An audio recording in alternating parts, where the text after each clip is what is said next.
What is going on, everybody? We are back again for another Toss One Back Thursday. You know how we do.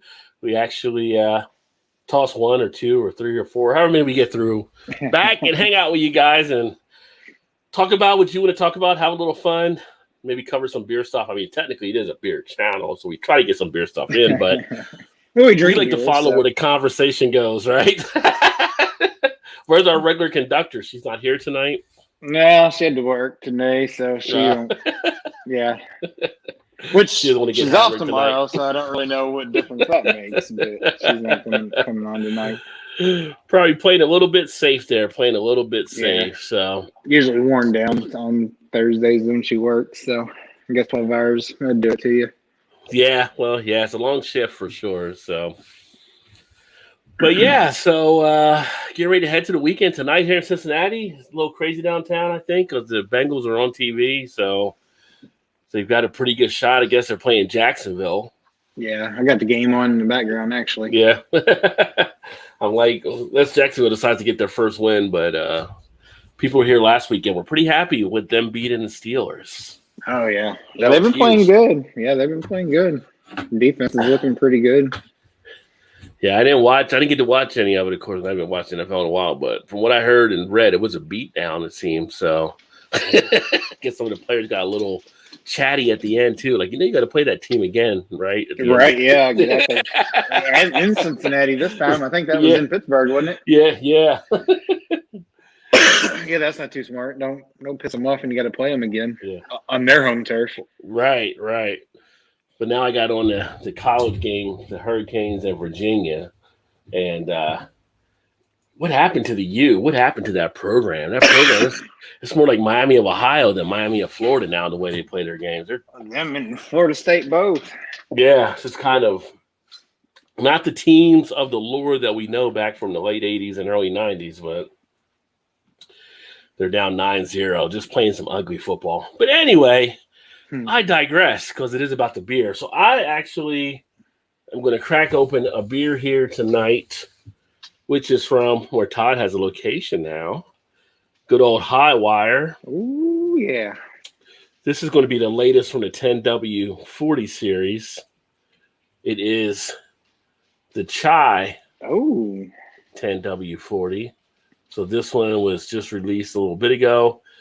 This one is an imperial stout brewed with ginger, cinnamon, green cardamom, black pepper clove, allspice, chocolate, vanilla, and lactose. Nice. And it says with Spice Walla, whatever Spice Walla is. So it says brewed with Spice Walla's chai masala blend. Don't know what any of that means, but anyway, ABV 8%. Yeah, I'm just gonna throw some shit in there. Is what it sounds like. Let's just throw this in there. We'll call it Spice Walla. You're right. We'll just make up some shit and throw it in there. So I'm gonna crack this open and get this in a glass here.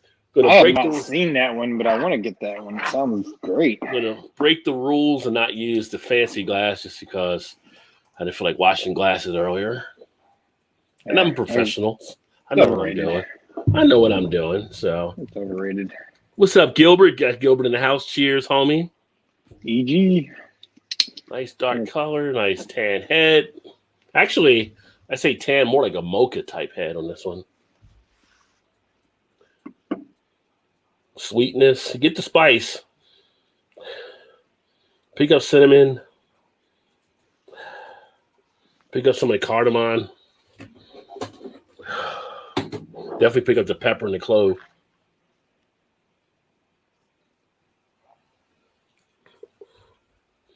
Ooh, a little bit of a richness in there. It's got a deep, dark coffee type feel in there as well. Coffee. Like coffee. Coffee, get in the car. It's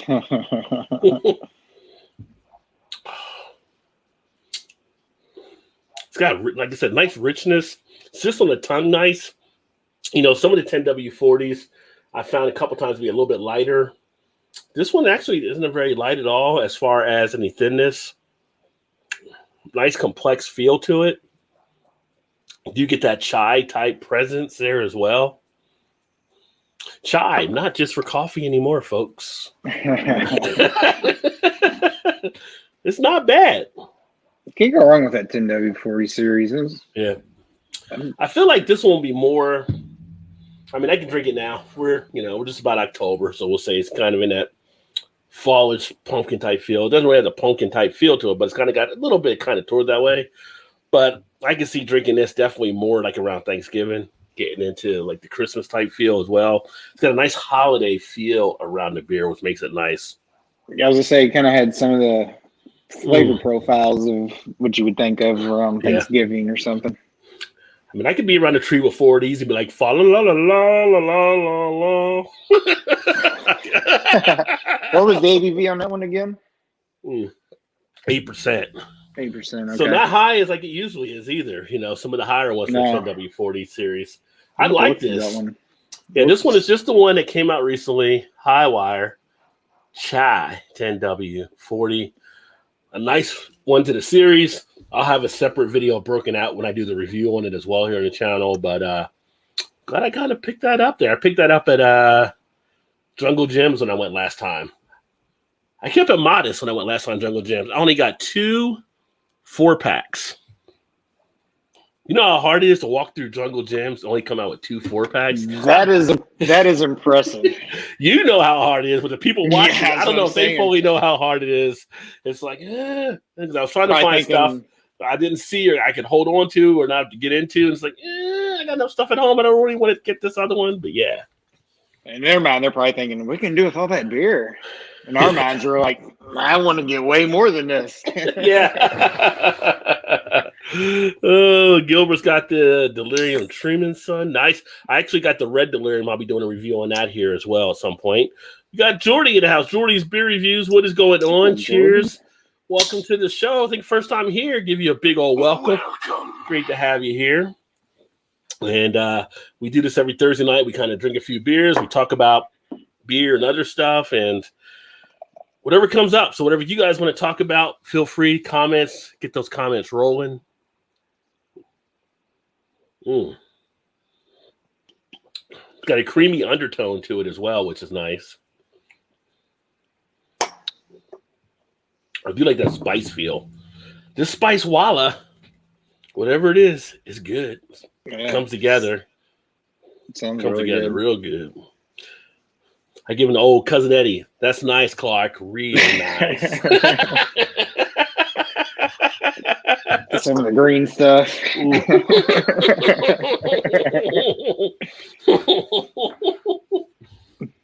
I was like, oh, he's good. They were going to the casino. Yes. Yeah. You can never get too much vacation, that's for sure. But what do you got over there you about to crack? Just cracked open one. I actually picked up today, and I picked up a 4-pack of the, which I'll probably have one of those after this, of the Dragon's Milk vanilla bean one or whatever. Oh, nice. So I just picked it up, so I'll probably have that one. But this one I've got kind of still in the mood from a week or so ago. This one just came out a couple of days ago, I believe, from Gravely here in Louisville. They're Smashing Pumpkin. Oh, Pumpkin's coming up on this show. So thought, what the hell? It sounded good. It's just a limited release for them. It's a 6.7 ABV, 33 IBU, and it doesn't really say. I guess it's just a regular kind of just calls it a pumpkin ale. So just a regular old pumpkin ale. Yeah, but it says we smashed a lot of pumpkin for this brew, so prepare for the perfect amount of pumpkin flavor blended with a concorpio of hand ground spices. So nice. I'm assuming it'd be some nutmeg and cinnamon and all that jazz in it too. But any cardamom? Definitely, I don't know. Maybe. Definitely has the kind of orangish tint that you would see in the pumpkin type ales anyway. Yeah, definitely. Definitely get the definitely do pick up some of the pumpkin smell, also some of the cinnamon, nutmeg, maybe allspice a little bit in there. Kind of your typical flavoring in which you get in pumpkin beers. Right. Smells pretty damn good though. Kind of looks good. Looks good in the glass. Getting a lot of bubbling action there for coming up through the bottom, which I see a little bit there on the screen, not too much. But Started from the bottom, now we're here. Kind of look like a little tornado coming up through the center there. Yeah. Is there etching in the bottom of that glass maybe causing it? Because they do put etching in there to cause stuff like that. I bet there's etching in the center because there's like a little tornado in there. Is that from Perpetual? Is that from Perpetual? Yeah, that's the one I usually drink. I don't think there's anything in the bottom of it. It kind of sinks down as kind of a UV shape. Yeah, if you put it closer up, kind of like you can see it in there. You can see how it's generated. Like usually that's etching like in the there. bottom. Yeah, usually an etching in the bottom of the glass is done. Does that to release the bubbles and stuff like that, so people can take in the display as well. But yeah, that's bubbling nicely for sure. It's got a nice flavoring to it. Do you feel like it's the pumpkin pie or like the pumpkin filling, the crust? How's that kind of? Definitely get pumpkin in it, and some of the allspice type, nutmeg type feel to it. It's definitely a light bodied, maybe low medium, if medium at all, if it goes to that point. Definitely like a light kind of. I'm gonna say like a golden ale, if that makes sense. Kind of a light bodied ale for sure. I mean, it's kind of along the lines of your pumpkin type beers that you see, most commonly that you see from all the big guys. It's pretty good though. It's tasty. I could, it's not overly done. I don't think. I think it's a good representation of probably what the style, what they're intending anyway. So you would say that was a good find you had then. Yeah. Well, I saw them. I follow them on Instagram, and I saw that they posted it a couple of days ago that they were just putting it in cans. I was like, oh, that's cool. Didn't think I'd see it in the liquor store today, so I went to the liquor store a couple miles down the road from where I work just to see what they had, which is where I usually can score the. I really went there to see if they still had the vanilla dragon's milk because I haven't luck getting it there. I don't have much luck over on this side of the river all the time, but it'll just usually sit there. I don't know if they had more in boxes, but I picked up the last 4 pack of the vanilla one that they had of the dragon's milk. So I was like, damn, lucky I did get there to get it. So then I saw this and I was like, oh, damn, I didn't think they would have it in the stores. I thought maybe it was kind of a brewery only type release, or get it on draft. Because it did say, limited release. So I was like, I saw that, and it was only $11.99 for a 6-pack. I gotta see. So you got the one? Did you get the one for the dragon's milk that I got? The Madagascar Indonesian vanilla beans. Is that the one you got for? Yes. Because I know there's a new one. I think the new one might be a salted or something now. Salted caramel, I believe. Yeah. I just saw that today, but I don't know that it probably comes. I guess it probably comes out sometime this week coming up, 1st of October, I guess, right? Yeah, this is the one I picked up. Hold on, let me get you pulled up here. Yep, that's the one I got as well. Yeah.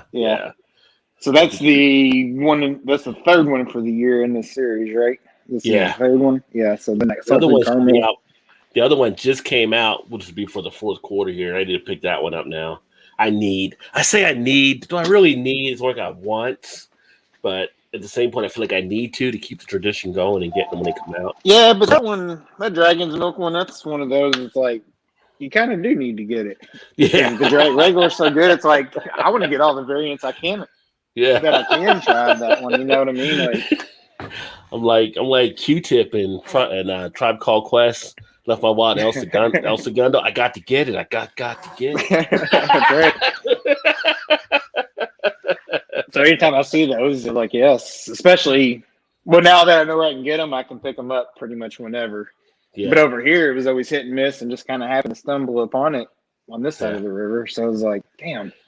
But I can just go a few miles down the road, and it's a pretty decent little liquor store. So, well, let me know if you don't get up here or whatever, because November's be around the corner. I think it's November when they're coming out, the Big Bad Baptist. So I'll tell you what, you tell me when you're going.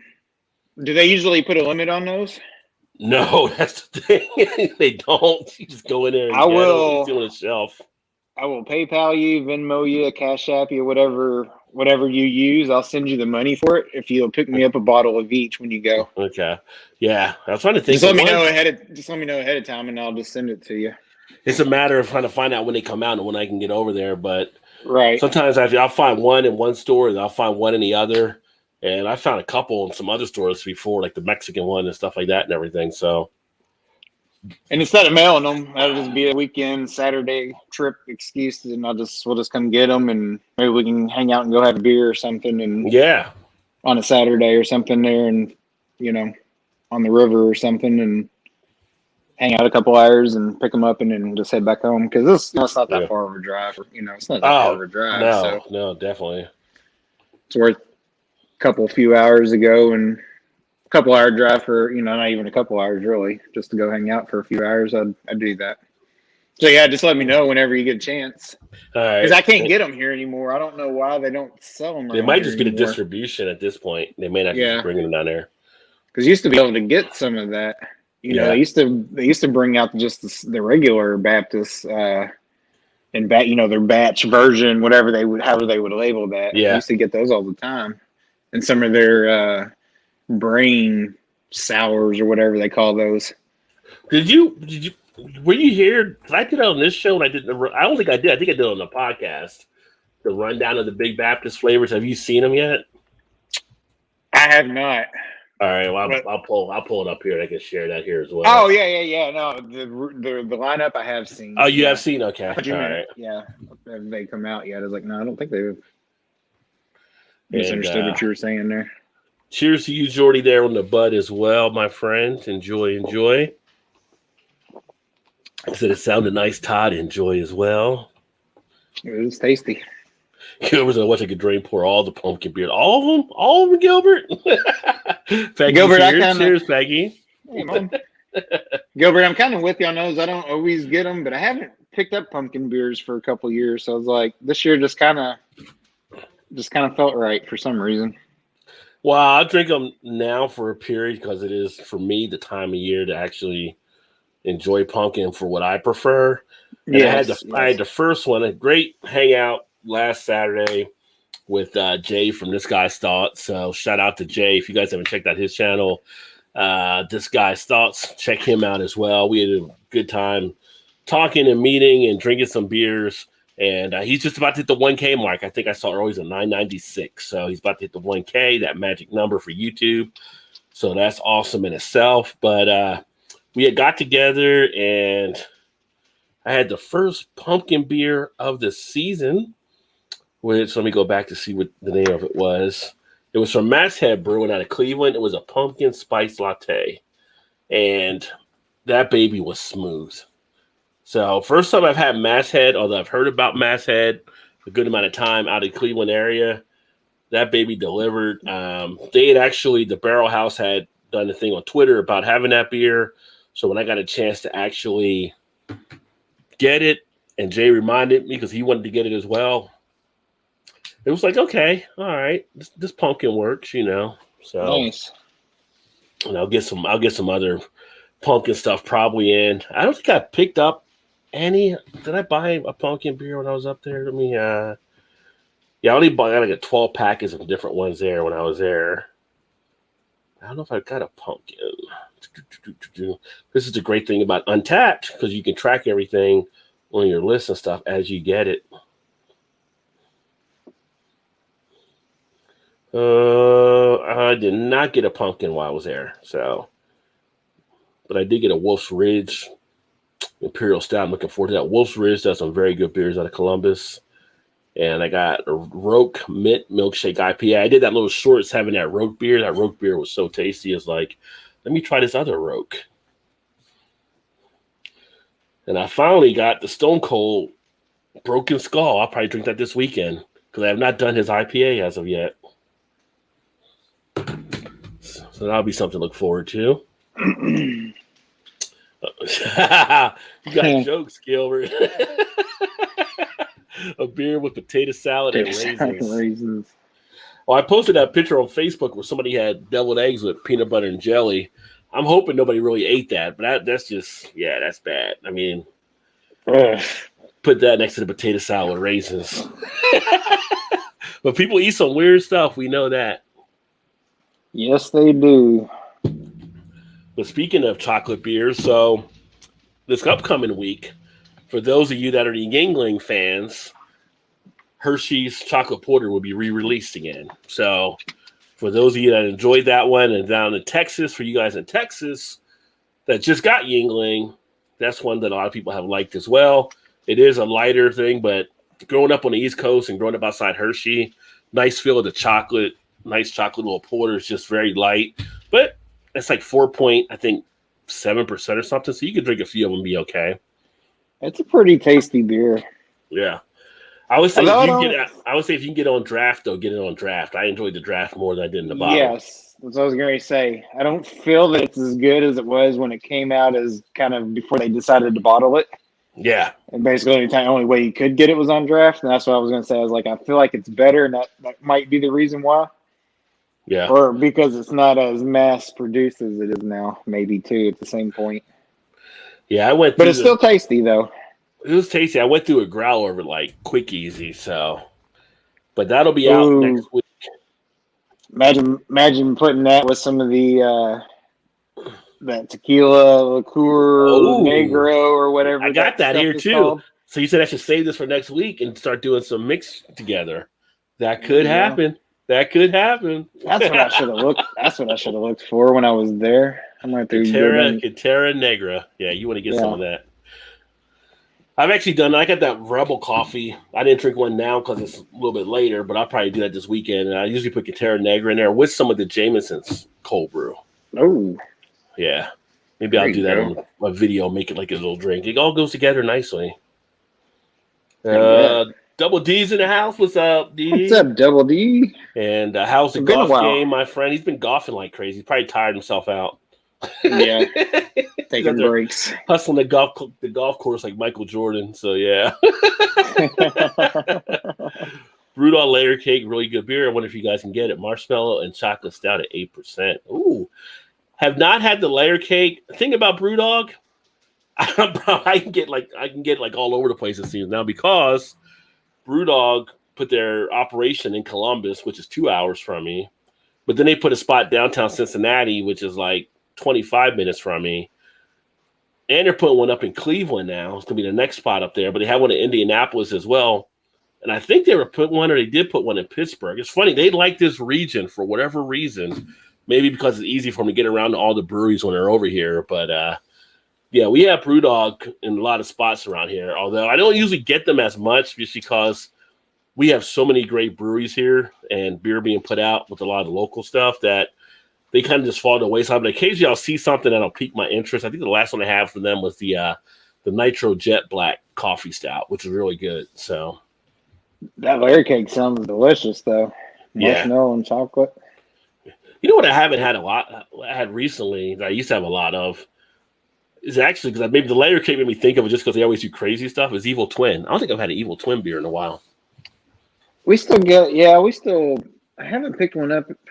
Not say that. I got one of the mass on Jesus something. I don't know. They make so many of those different ones. I forgot which one it was. But I got like a couple of those here. I haven't drank them yet. So I do have those here. Yeah. But as soon as I got picked one up for like, I think it was a Rajay deal. I think I got it for like $3.99 for the bottle or something. Ooh, wow. Look at I think I actually might have drank it on the show. I don't remember. It's been a couple of months ago. He must have seen you hanging out with me. Yeah, I was like, you know Roger? Like, yeah, I know him. Okay, come over here, son. Yeah. It's like the guy opens up got all his Rolexes and falls out. Yeah, we got the deal right here. Like, what you want? What you want? Oh, we got the Rajay aisle. Like the blue light special. Yeah, cheers to the chat, indeed, Jordy. Never gotten into pumpkin ale. I take a whole lot of barley wine, Scotch ales, and those old school English Christmas ales, son. Yeah, there was in the barley wine I was reading about earlier to someone. Oh, so yeah, the podcast I did this week, the last story I did on it, which kind of sucks. I really did like this brewery when I did get them, but Schmaltz Brewing that did the Hebrew beers, they closed their doors. So they just brewed their last beer, which is a barley wine. But over the years, I really liked a lot of stuff I got from them. They were out of New York. And they also had like the Star Trek beers, which were kind of neat just because they had the only brewery that had the ability to put Star Trek stuff on their beers because they had the connection. So nice. But, not everybody's going to do it. They did it for 25 years or so, and the guy's moving on to do some other stuff. But I think he got kind of a little bit burned out over the period, and maybe the way the craft beer stuff had went. He kind of proved his point. Like, I was reading an article about him, and he said he really got into it because, for whatever reason, people didn't think Jewish people drank beer. So he made the brewery around, like, we drink beer too. Like, he was saying, like, he had family members that I drank some of the college frat boys, like, down the street from where he lived. So it's like, he made that brewery kind of on a purpose to say, hey, we drink beer too type thing. So good for him. And great beers. I enjoyed them. But yeah, so if you were a Schmaltz Brewing fan, the Hebrew beers, they are no more. If you see the last one they came out with, then I would go ahead and actually pick that up because I'm sure it's going to probably be a decent one. And then since Gilbert said barley wine, it is actually a barley wine. It's, see if I got the name of it here. Exodus 2021 barley wine brewed with date, pomegranate, fig, and grapes. So interesting. I like a good barley wine. I do too. Barley wines are tough for some people to actually get into, but yeah, I can see that. If you get into it early, you're like you can be turned off. But if you like develop your palate over a period of time, I think you appreciate it more. Yeah, that would definitely be a style that you'd want to kind of put on the back burner a little bit. Mm-hmm. And you're just getting into, craft beers. Right. And I know some people that didn't like it at first and then they ended up liking it later. So, yeah. Yeah. Yeah, but I like a good barley one for sure. The Nitro Jet Black Heart by Brewdog was good. Brewdog and Evil Twin did a collab. Remember the name of that is too what it was though. Yeah. I think I do remember they did a collab, but I can't remember either myself here. Brewdog Toronto was going to open, then the Rona hit sign. Oh, they had one they were put up there. I didn't even know about that one. Oh. Yeah. But speaking of other new spots, Guinness has actually put in a spot in Chicago that's going to be like in a space of like 15,000 square foot tap room type restaurant, but they're going to be having special batch beers they're going to make out of Chicago as well. So that's kind of cool because now you have it in Baltimore. Baltimore will be the big brewery, but now you have another spot where you can get some good Guinness there as well. Which to me, Chicago seems fitting for. Although I would say Boston might have been a better play because of the Irish heritage, but Chicago they do paint the river green at St. Patty's Day. So Gilbert, are they going to still open it in Toronto, or they just do away with it altogether since Corona? Like it might be on the back burner or something. Right? Yeah. Coming, but at some point, but could have just squashed it altogether though. Yeah. Got Big Daddy in the house. Cheers. It's been Great Lakes. Big Daddy? Badass. I tell you this, Great Lakes, Nafarasu, one of my favorite Imperial Red Ales out there. They do a great job at Great Lakes with that one. If you're a Red Ale fan, I would definitely recommend checking out that beer from Great Lakes, which we know Great Lakes is solid anyway from the beers they put out. That's another banger for them. Got Tex in the house. What's up, Tex? Cheers. What's up, Tex? I don't know if I've had that one. Tex is part of the Custom Fuss crew that we have over there on the gaming channel that we do a little Warzone action where we get out there and try to take these kitties down, although usually we get taken down, but it's still fun. So I need to come out of retirement for that at some point. Yeah, you need to come out. You need to come back. You need to get your gear, come back in again.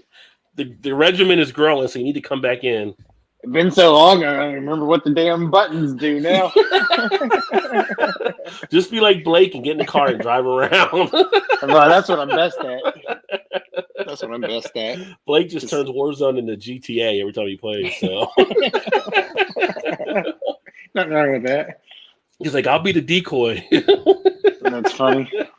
Eric, you like Scotch ales? You try Innocent Gun bourbon barrel beer. Innocent Gun, I've had a few of theirs.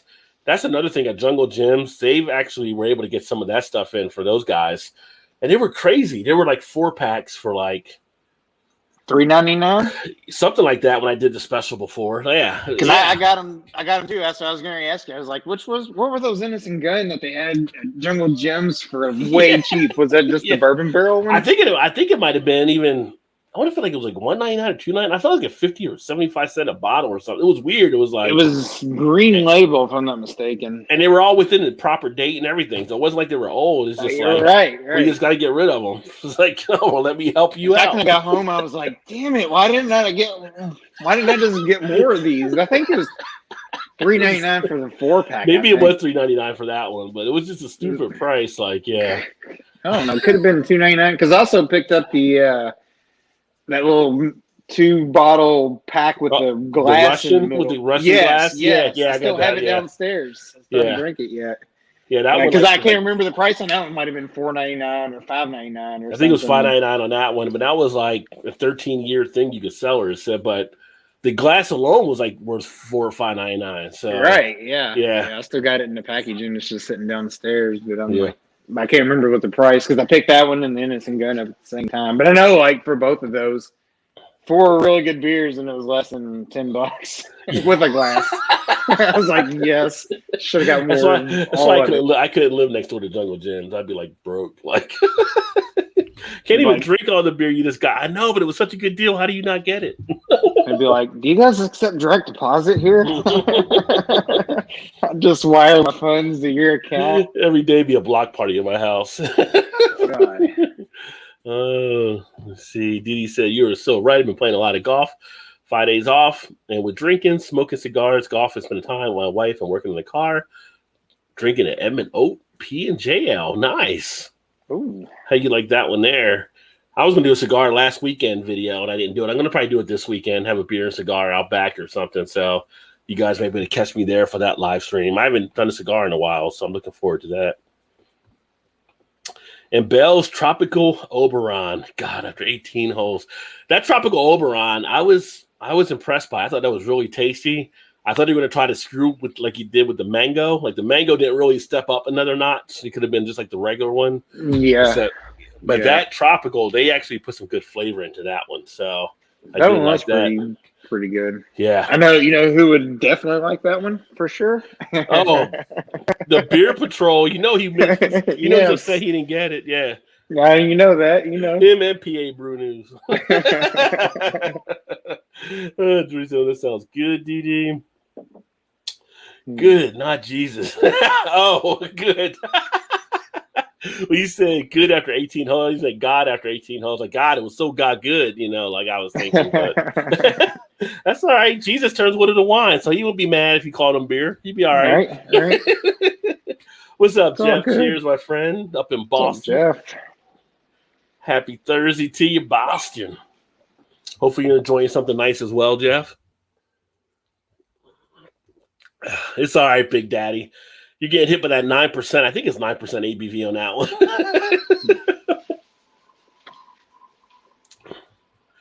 I would pick up about 10 of those barley wines. Word to mother. Oops, sit back to the 90s. Yeah, you watching Vanilla Ice there? Cheers, Jeff, from Glasgow, Scotland. Nice. Got Vanessa in the house. Cheers, Vanessa. You're in time for Todd's next beer going to be a Dragon's Milk. So yeah, oh yeah. What's going on, Vanessa? Jordan. Innocent Gun is a solid beer. It is solid on the different bourbon ones that he actually had. And I'd have to look at my Untapped to see all of them. But I had like 3 or 4 different ones they did with that style. Supposedly Innocent Gun were the first one to actually do bourbon barrel. So seasonal, so I try it soon, Todd. Yeah, so you got to get stuff where you can get it.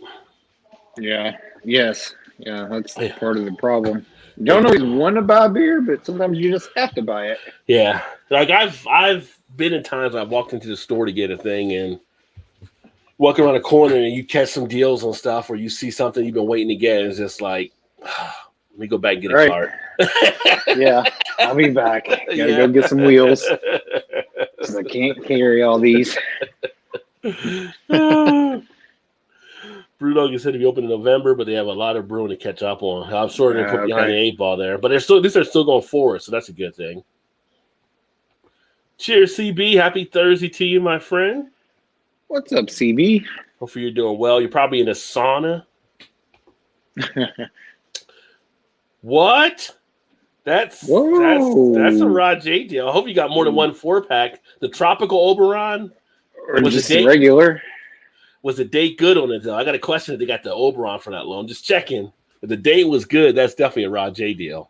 Rod J deal, you can't have no other dates for Rod J deals. Yeah, that is a disqualified. It's got to be worthy. It's got to be worthy. So it's disqualification. You get something at $1 cart. That doesn't guarantee it's a Rod J deal. We got to look at the date and everything too. Yum Dragon's Milk. I will open one too. There you go. Hey, DD. And just got out Rod. Yeah. DD's out. DD's learning. He's learning the skills. Furnace just kicked on. You're up in Connecticut. My air kicked on a little bit ago, so I still got the air conditioning going. Yeah, same here. It got kind of warm today here, so I think we were probably up near 80 something. Yeah, I think we were about 84 or so. I think. But I know you said you saw time. For those of you that we mentioned earlier, the Big Bad Baptist beers that'll be coming out here 2021. Give you a little bit of a rundown. You have the base Big Bad Baptist beer. And I think the release date will be November something, if I remember correctly. But on this one, it doesn't give it. You got the Black Forest cake, which is chocolate ripe cherries and fresh coconut layered into the beer. The ingredients coalesce into a liquid form of the classic German treat. Naked Baptist is another flavor. It says, be ready to indulge in au naturel, bourbon barrel-aged deliciousness, unadulterated by coffee or cacao. Jokes aside, our brewers have been begging to bottle this for years.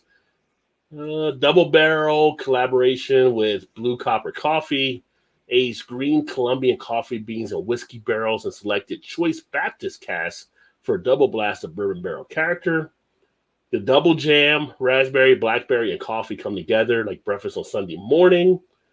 In the rye, which is, see here, done 100% rye barrels, which added unique peppery notes and deep earthy tones. And then the chocolate mint will be the last one. Fresh mint and copious addition of cacao nibs. Live in harmony with silky chocolate and coffee flavor. And that's what they have for that one. So you have the base and 6 other versions. So in total, there'll be 7 different editions coming out from Epic Big Bad Baptist. Which is funny. Those usually run right about $22 or something? No, that's the good thing about it. Like a lot of the bottles are probably about $14 or $15.99 for 20 bottles. Even better. You'll have one occasionally that might be like the 19 or 20. Like usually if it's like the it was the quad last year. That was like the higher price one, I think. But most of them around 14, 15. To actually get the base is usually like 12. But consider that versus like Goose Island in Bourbon County, where you only get like the 16 9-ounce bottle and you're paying anywhere from like 10 or 11 up to like 20 something or plus. And you're getting these 22-ounce bottles. I always thought just the standard Baptist was always great. Yeah. Or the standard big bad Baptist. The funny thing with those beers with Epic, they're out of Utah. You always hear about the Utah having restrictive ABVs. I'm like, I wonder if they can even drink these in Utah. Like, because they're everywhere else. Yeah, they're kind of weird in that state. So, yeah. So, well, I mean, obviously they can brew them there. You wouldn't think they'd be able to brew that if you're not allowed to drink it. Maybe they can brew it because they're not distributing there or whatever. But I mean, I guess that's probably what it is. Yeah. I mean, of course, Ohio. What was that before they changed the ABV there in Ohio a year or so ago? Ohio were they allowed to brew it if it was over? No, Ohio. The highest they can go at the time was like 12%. I would say it was like 12.5. And then when they did the rule change or the law change a few years ago, it went to 25. So, because like when I actually they had laws on liquor, like you still can't buy Everclear in Ohio. You can buy it in Kentucky, but you can't buy it in Ohio, which is funny when I'm coming from West Virginia and I tried to get Everclear one time, and they're like, "Oh, you can't buy Everclear." Like, what do you mean? Like, I spent my college youth with Everclear. What do you mean you can't buy it? Right. What are you talking about? But you go to party stores, you can get it. Oh, let me see here. Maybe 3 to wait. This week went maybe 3 Dragon's Milk. Oh, crazy week, huh? We were getting the 30s tonight, 48 now. Oh, yeah. What? You're getting that cold air up there in Connecticut for sure. Does that sound good? Going to be a hard winter this year for sure. I'm with you there, CB. I actually saw some of the volcano stuff today out of Hawaii. So they had that on the news finally and saw some of that happening. Not as bad as what it is at the one over in Spain or whatever on that island, but it's definitely still going off there. I got 1 pack. The date was good. It was at Trader Joe's. Going back to get more. I was hesitant because the mango Oberon was a flop. Yeah, this was a lot better than the mango Oberon was. I agree. But I'm going to tell you something. You might not be able to get any more if it was that price. Someone else probably came in there and cleaned it out. Right. You only get one chance. You get one chance. Yeah, one job. Hey, go, Vanessa. Just for you. Oh, yeah, let me pull up the thing here. So Vanessa, he's actually drinking one of the variants of the Dragon's Milk. Reserve. Bourbon barrel aged stout with Madagascar Indonesian vanilla beans. Oh, yeah, baby. So was this the second one in the series this year? Third one. What's it saying in the front? Is it 2 or 3? Well, it said reserve 2. That's why I was wondering. Yeah, but I thought it came out. I thought it came out as the third one. Must be. We usually got 4 years, so this might be the second one. Probably where you're at, the second one didn't sell as much, maybe. And the third one, the third one might have been salted. Was that this year or last year, though? I was thinking that was this year. Let me take a look here. What was the other one then? Let's see if I can find the bottle. I think it's 4 year, unless it's 3 year. No, I think it's 1 1/4.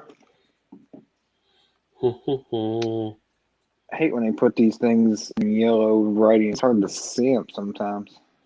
Yeah. Okay. Well, I guess it was the second one in because it's May. It was May 14th. Yeah. Bottle date. Which I guess it would have had to been. So what was the third one? The Solera then? Let me see here. Yeah, third one is the salted caramel. Number 2. Wait a minute. Yeah. 2021. Number 3, bourbon barrel aged stout with salted caramel. 2020, number 3, they had a bourbon aged stout vanilla with chai. You got the number 2 there. Well, it says 2021 Reserve 2. Yeah, so that's the one there. And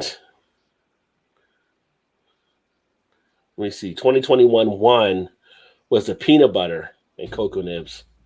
You didn't get the peanut butter one, I think. Yeah, that's the one I got, was the peanut butter one. I think I did get that one. No, I did get that one. That was that one, yeah. Yeah, I had that one. So that was the first one. And then that's number 2. And the third is salted caramel. So I need to get the salted caramel now. So salted caramel is 3. So they only have 3 then. Yeah. So 1 every 4 Well, it'll be 3 then. now. The 4th one will come out like October. Oh, okay. I thought the third one was. So is the salted caramel out now then? Yeah, but that would be through September. July, August, September. Because every 3 months you have one. Right. Yeah. Well, I figured October would have been the October, November, December. I thought that would have been the 4th one. That's why I was thinking that. Well, I'm thinking the caramel might have been out already. Unless there's only, like I said, unless there's only 3 and not 4. You know what? I don't actually see a 4, so maybe there's only 3. That's what I was just going to say. Yeah. I don't see a 4th one either. Yeah, so maybe it is that. So they do it like every 4 months rather than every 3 months. Yeah, I was thinking they did 1 1/4, but yeah, maybe it is every. Okay.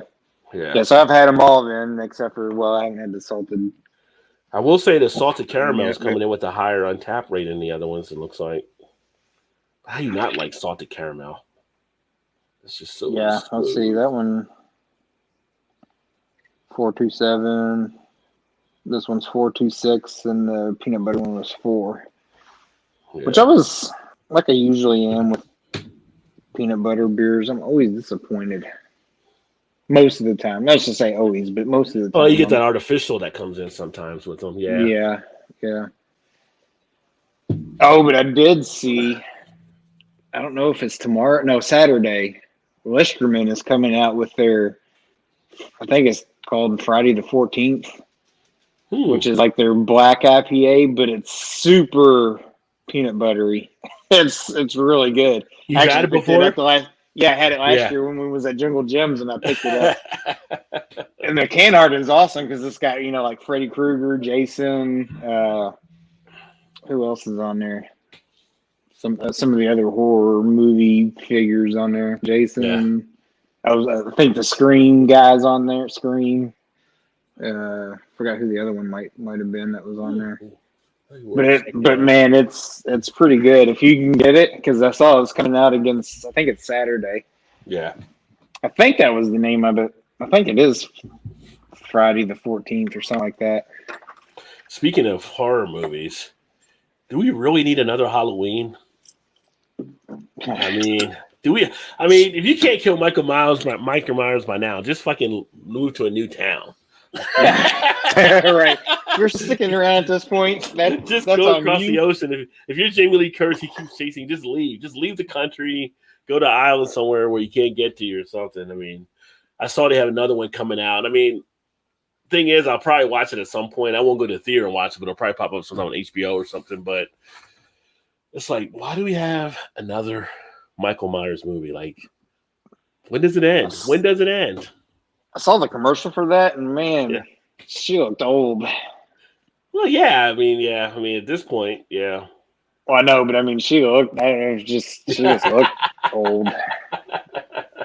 I think the last Terminator movie I didn't watch because it was like, what is Arnold Schwarzenegger, and they brought back Linda Hamilton. It's like the nursing home for the Terminator movies now. Like, why do I want to watch this other one? So, let me see here. Vanessa said, "Cold winters are nice. Just one needs to clothing for." Yeah, I mean, I prefer cold to heat. I would rather be colder than hot for the most part, but don't want it too damn cold. Right. Yeah, you can go too far in both directions for sure. Yeah. Jeff said, with all the great local breweries out here in New England, the Baptist beers ended up being shelters when they came out here. I do enjoy the Baptist beers, though. Well, yeah, depending where you're at, definitely. I mean, you can find them here on some of the shelves at times, too, which is great because if I'm not getting there in time, I can usually find them somewhere. But they're tasty to me. I think they're pretty solid. I think so, too. It's always funny, though, where you're at determines how good what beers you're into or where your beer selection is, because you look at stuff like where Jeff's at there, or like I said, we were ranked again this week at the number 5 city for beer lovers, and we were the only one east of the Mississippi in the top 10 behind, like, I think it was like Seattle and Spokane and Portland and Denver. So good company to keep for beer drinkers. Absolutely. And a lot of the stuff that comes in from out around, I mean, I can remember the first time I had Boss Tweed when we got it from Eric and stuff, and how good it was. It sits on our shelves here, like, because we got so many good things with Street Side and Listerman and what Rheingeist is doing now and Mad. It's like all these other breweries that are making stuff. People are going more to them, and it's like Boss Tweed's a great tasting beer, but it's like, I got all this other stuff happening. So I think it's the allure sometimes that which you can't have or you can't get, but then once you can get it, you're like, whatever, I'll move on and I can get that anytime. Like you were saying with the Old Nation stuff, it sits around on the shelves here too all the time now. It's like, it's like I see like Pseudo Sue will sit on the shelves at Jungle Gyms, People buy it, Yeah, I mean, a lot of places around the country, people love it. They look for it, and it's like here, it's like it's right over there, Toppling Goliath of all sorts. I mean, that you can go in my local here that I go to most of the time, and they've got, I don't know, they probably have 3-4 shelves in their section, just nothing of Papa and Goliath stuff. And I'm like, man, how does this beer just sit here? It's so good. Like, all their stuff is so good. Yeah. But on the flip side is if people don't start buying any of it, they're going to quit bringing it around here, you know? Right. That's the other thing. You end up losing it and stuff. Yeah. But and it's kind of what happened to like Ballast Point and some of the others, you know? It's just like people quit buying it. So it's like, we're not going to let you, we're not going to stock your shelves with it anymore. Yeah. Well, the cool thing is people like taking pride in their community beers and stuff too. So well, yeah, and that's a good thing. That definitely helps as well. But yeah. But we talked about a long time ago what happened to Tallgrass was in that position. They expanded so much out that they weren't getting sales that much anymore. I think that's what kind of led to them having to pull back. Mm-hmm. They expanded in distribution too fast, I guess. Yeah, and they have good beers. It's just they were just in other people's backyards and people weren't going for them. Did they close altogether, or they went back down to a brew pub, I think, but I think they've since then started to come back out again. So I think they're still out there now, but they had to basically rework what they were doing. I was thinking they didn't get bought out, did they? By like Anheuser or anything? I don't think they didn't get bought up by anybody like that, but I don't know if somebody may came in to kind of take over. Like, might have been another group that may be doing stuff. I know they were able to reemerge and they're doing some stuff, but yeah, Green Flash, they reemerged, but they're kind of taking their time now with some stuff because they were spread out everywhere too. I remember the first time I had some Tallgrass stuff was when an old place I used to work at had our parent company was in Iowa, so she'd go back every now and again. Of course, I gave her like $100. I was like, bring back some beers with you when you come back. And of course, it was some Papa and Goliath and Tallgrass before he was able to get Tallgrass, right. Then.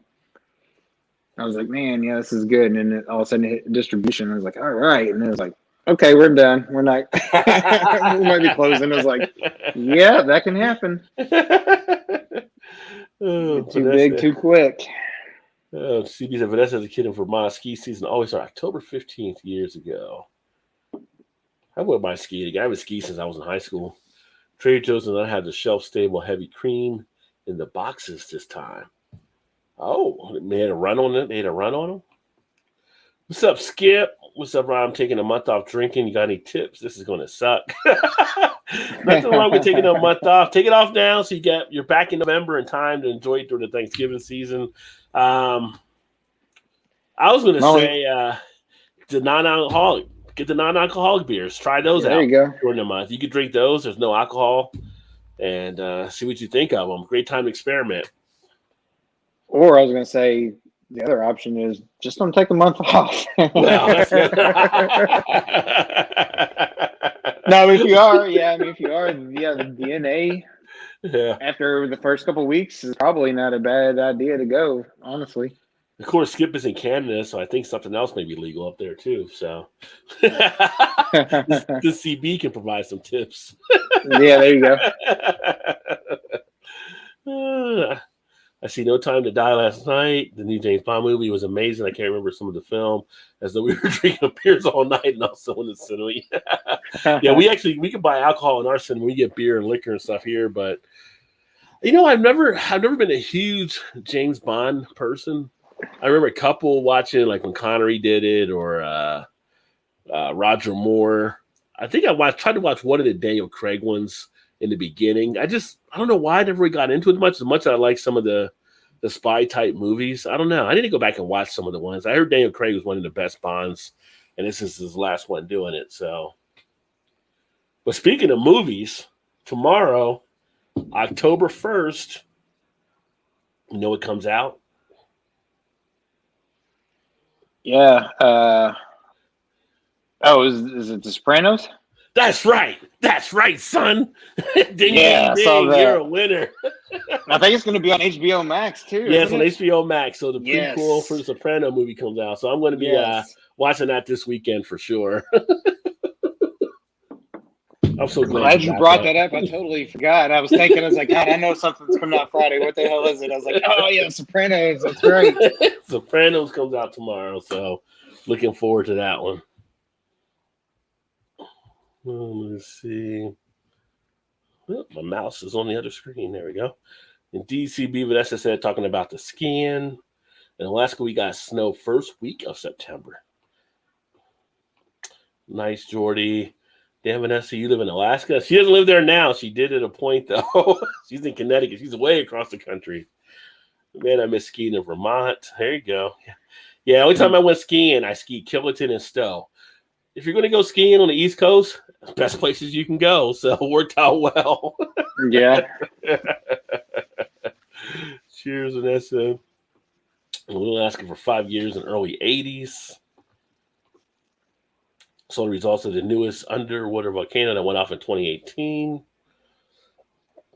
That's the same one in Hawaii. You talking about the one in Hawaii right now? Because I think that was the last time it went off was 2018. The reserves are yummy. I do agree. Vanilla beans. I have vanilla beans in test tubes and pantry. I use them this time of year. You put some vanilla beans in a French press and probably can mash it into the beer too. Give it a little bit of a kick. Yeah. Do that with some cinnamon toast crunch. Eggnog, duck eggnog. Soon, I bet I want to taste when that says duck eggnog. I know it's going to probably be delicious. James in the house. What is up, my friend? What's up, James? Good to see you. Yeah, I'd like to try that too. Caramel coffee. I do drink some caramel coffees. I do like that flavor. I like that sweetness. Collard greens and marshmallows, dragon milk reserves. That's a Blake special. Blake's the only one that does the collard greens and marshmallows. They're selling me kegs it could be nice. I don't know if you can get the specialty ones in a keg because they're kind of their batch stuff, but if they could, I know Vanessa would. Never made caramels, but I'll eat them. My job is to eat them. Other people's job is to make them. we know the roles. Like The Rock says, know your role. Peanut butter beer is disappointing. I wonder why maybe beer doesn't belong in peanut butter. I don't know. I found some good peanut butter beers I've actually enjoyed, but there's definitely some, like Todd was saying, that give you that artificial type feel that may not go over as well. Would you say you're usually more disappointed in the peanut butter beers than you are find enjoyable? Not say enjoyable, but meet your expectations. I would say it's probably about 60-40. I found more that I've enjoyed than not enjoyed. And I'll bring up again, like one of the best breweries I found that I had more than one way they were doing it. I had 3 different ones from them was Tailgate in Tennessee. They had some really good peanut butter beers. Yeah, that one is pretty good. I still like to call Sweet Baby Jesus, but I haven't had that in a while. If I had it now compared to when I had it before, I might have a different feel on it because that was way before I had the ones from Tailgate and some of the other people that do stuff. But you get some of the stuff done like an Evil Twin or something like that. They can make it work. You know, it just depends on the brewery. The one from, like I said, the one from Dragon's Milk that I had beginning of the year, that was a really good one with peanut butter. So that one was very solid. Yeah, that one was pretty good. Yeah. I mean, to be expected, I think, from considering that.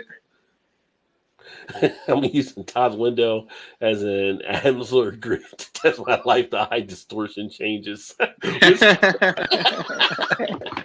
People are always fascinated with your background. I know. Hey, whatever. Even when you put curtains up, they still get fascinated. I'm here to help. Oh, here's a weird one. Marmite beer. Camden Hells released a Marmite beer. I'm going to get it. I know what Marmite is because my buddy EB does a lot of stuff from overseas in the UK when he does reactions. And I know he's had it and everything. I haven't had it, but that's interesting. But then again, I'm not surprised at anything with craft beer anymore that they're putting in some of these things. No. They're doing so many different things nowadays. It's crazy. I would like to try that too. That one I posted on the community tab about the Rogue doing the bearded beer where they use that's got to stop. That's that's over the line. Like taking part of people's beers and putting it into brewing. Yeah. Kind of like the women's underwear secretions. Oh, wasn't it? Yeah. The vaginal yeast beer. Yeah, there's some things you have to throw the flag on. Like, no. Right. Yes. It has a penalty. We were old on 60 on December 1st. Yeah. Not old, but better. Can't get away from Michael Myers' son.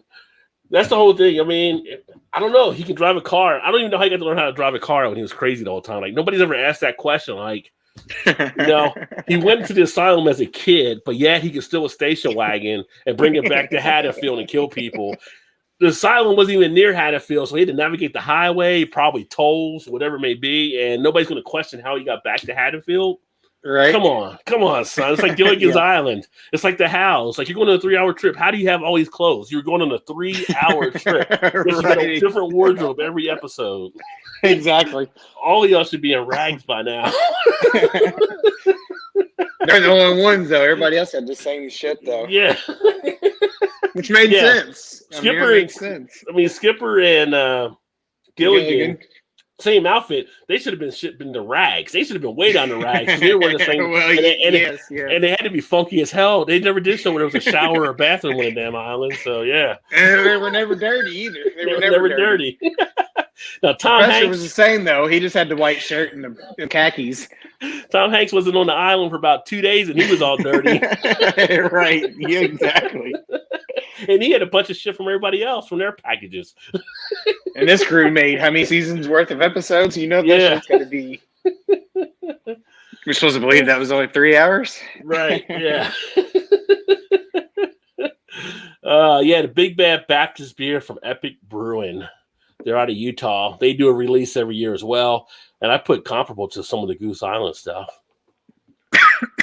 Michael Myers will be starting a new Star Wars movie as Darth Myers. He was down the Last Jedi Knights. Yeah. Darth Myers. The one cool thing about Michael Myers, when you watch those horror, like, he never had to run. Like, Michael Myers never ran. He just, like, go ahead, go where you're going to go. I'll get to you. Drinking Left Hand Milk Stout. I do like the Left Hand Milk Stout. Well, we're having a real heavy Scotch ale from Real Ale Brewing Company. Nice. How's it going down there in Texas, Foamy? Cheers, homie. Come on, Foamy. I love Scotch ales. As you should. Everybody should love Scotch ales. 4th and goal that the one Jags are going for it. Are the Bengals up in that game? No, they're down 14-0. It should have been 21-0. Did they get stopped when they went for it? Yeah, it was 4th and goal from like the half-yard line. And Trevor Lawrence tried to keep it, and they stuffed him. What's up, Dave? What's happening, my friend? Cheers. What's going on, Dave? You don't know Dave's TV. Check him out as well. He's been doing well in his channel. That's got it going on over there. It's funny you mentioned the Bourbon counties. When I walked in the liquor store today, they had, I don't know, 30 of them, the regular Bourbon counties from last year's release. Oh, really? Just sitting on the shelf, yeah. How much were they selling them for? I think they were $11.99. $11.99. Okay.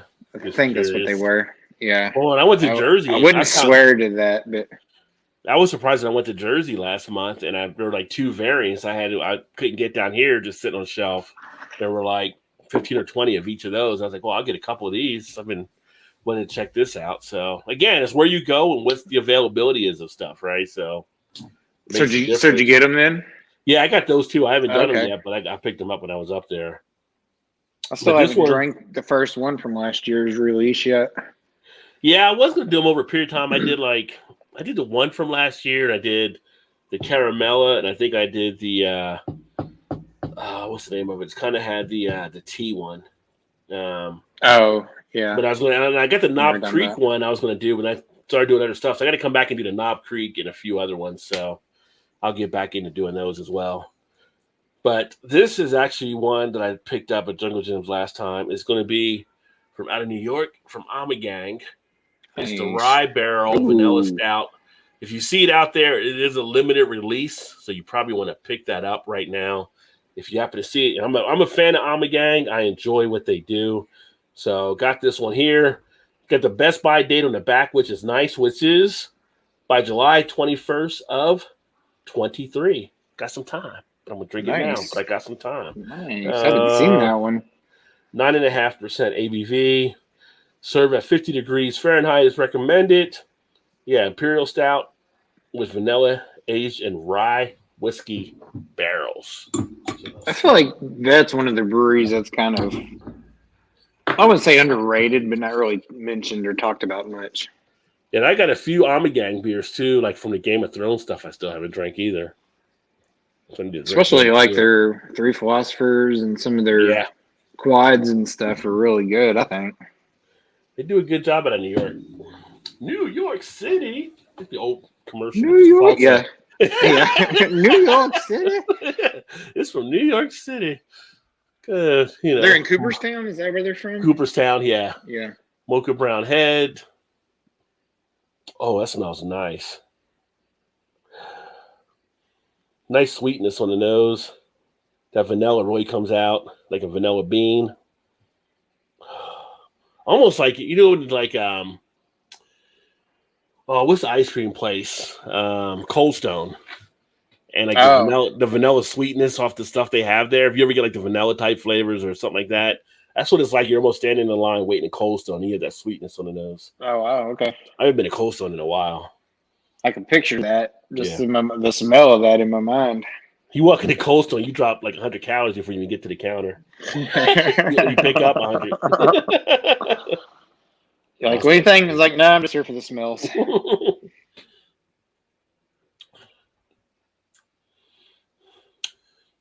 Flavor in the mouth is pretty decent. It's more carbonated than I expected, though. Get a good sense of tongue prickling. A lot of the Imperial Stouts are tempered down a little bit, where they're more smoother.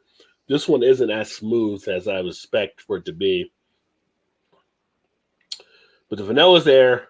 Not too much of a spice kick. Usually with rye, you get a little bit of a spice kick. Not really getting too much of that on this one.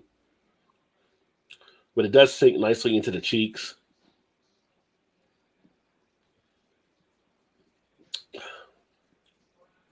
The vanilla's on the back of the lips.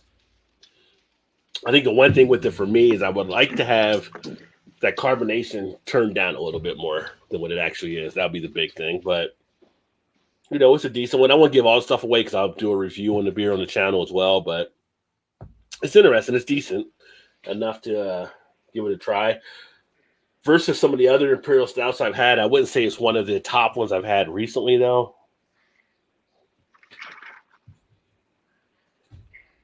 You just pick up one bottle of it? I got the 4-pack of it. Okay. Rajay deal? No, just regular. Just regular. Yeah. I mean, the more it's actually sitting in, that carbonation is kind of starting to hit me a little bit more.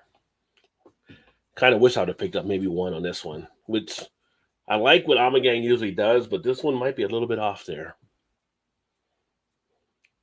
Oh, see. LSU North held them, but they're down 0-14 in the second.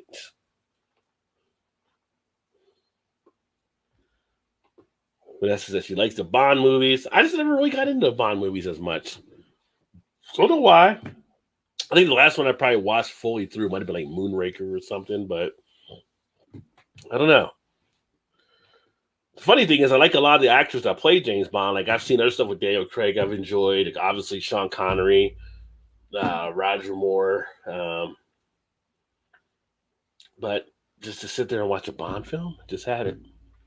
I would say GoldenEye Rod is my favorite Bond with Pierce Brosnan. Yeah, Pierce Brosnan. I actually like when he acts too, but I hadn't seen that one either.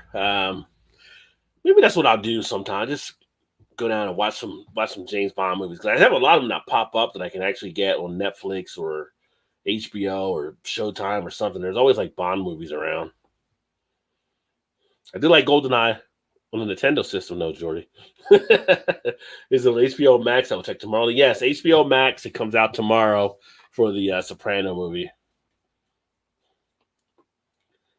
Hey, what's up, Brian? Cheers, my friend. Good to see you. Another great beer reviewer. Check out Brian. Are you talking, Todd? Because your mic's off if you are. Yeah, I forgot I muted it so I can talk to my daughter. No, I said, what's up, Brian? Yeah, I forgot she come up and I had to ask her something, so I put it on mute. You don't know Brian, make sure you check him out as well. He does some great stuff over there on his beer channel as well. No, this one was Deep Ocean. Okay. Yeah, there's one in Hawaii right now that's been going off. And I saw in the news tonight, I think last time it went off was 2018. CB had actually told me about it a couple days ago. So crazy stuff happened. I figure we're due for an earthquake where I'm at, just because we are on a fault in Kentucky, and I'm like, Yeah. that's the only thing that hasn't been in the news, right? Is a big earthquake. We've had the hurricanes, we've had tornadoes, we've had floods, we got the volcanoes. I mean, outside of an asteroid hitting the Earth, it's got to be an earthquake. So stay tuned. Although I've had friends in California that have had some earthquakes this year that have caught them off guard, but nothing major yet. Take off drinking between 11 p.m. to 7 p.m. weekdays and 12 a.m. to 12 p.m. weekends. There you go. Is that just because you're at work during those times?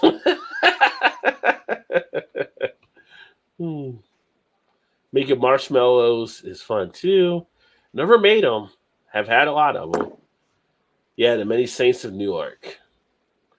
It was kind of interesting because I watched that one show that had James DeFranco on HBO. James Franco, he was like he owned a club, but he's like playing himself like as a twin. Which I ended up watching that all the way out. It was a pretty good ending they had to it. But the kid of one of the guys that was on that show was the one playing like the young Tony. I'm like, I don't know how I feel about him playing the young Tony. What was the name of that? I'll look at it now. It was the one with Jake Gyllenhaal. So Maggie Gyllenhaal? Was it Maggie? No, not Jake Gyllenhaal. The Deuce? Was it the Deuce? The Deuce, yeah. Yeah. Maybe it was Maggie Gyllenhaal that was the prostitute in there. Let's see. Yes. Yep, that's right.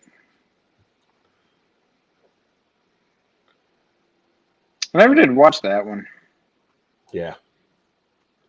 It was good. It was only Everybody said it was pretty good, though. It was 3 or 4 seasons, but it had some different moments. It was basically, I don't know if Vanessa, if she watched it, because she might have enjoyed it, but it was basically set like the late 70s, early 80s New York. Like when they were going through the cleaning up of some of the prostitution type stuff, but Ed Koch was like the mayor and all kinds of things. And it was just like that time frame. And in the Northeast, you kind of knew it was like the bars were kind of set like in the shadows of like Studio 51, all kind of stuff. It was just like pretty interesting from a nostalgia standpoint, knowing that area and the history of it. Drink a peanut butter beer and a jelly or jam beer. Actually, I haven't had any recently, but I've had one that was like a peanut butter and jelly beer before from Urban Artifact. That was pretty decent. Anything from Urban Artifact, really. Yeah. I thought they gave me grid paper to track my left eye distortion is getting worse. Funhouse mirror looking worse. Oh wow! So that's why you were doing the Todd's windows, because they were like the grid with the panels. Ah, there you go. Hopefully they don't stay get better. Yeah, no kidding. Better at perseverance. They did a Michael Myers. Yeah, Michael Myers was in space. Did he do Halloween in space? Was that one of the? No, they did the Friday 13th in space with Jason. I was just going to say, was that when they did the Jason versus? That was in space. Mike Myers or whatever. Was that one in space? No, that was Jason versus Freddy Krueger. Freddy Krueger. Oh, okay. Yeah, that was a camp thing. Yeah. But there was like one of the Friday 13th movies. That's another thing. Like, it was one he was chasing the kids, and the kids went to New York City, and he fought in New York, and he's just trying to kill the kids, and all these other people around. He's like not trying to kill anybody else, just these kids. Like, it's just kind of funny. Yeah. I remember trying Duff beer in Spain. Tasted exactly like Budweiser. I've always heard about the Duff beer, but I never had it. Me either. I know it is out there though. Cheers, Mallory. Happy Thursday to you. If you guys don't know Mallory over at Imperfectly Meat Crafts, check her out and her husband, Chew. Is that Mallory?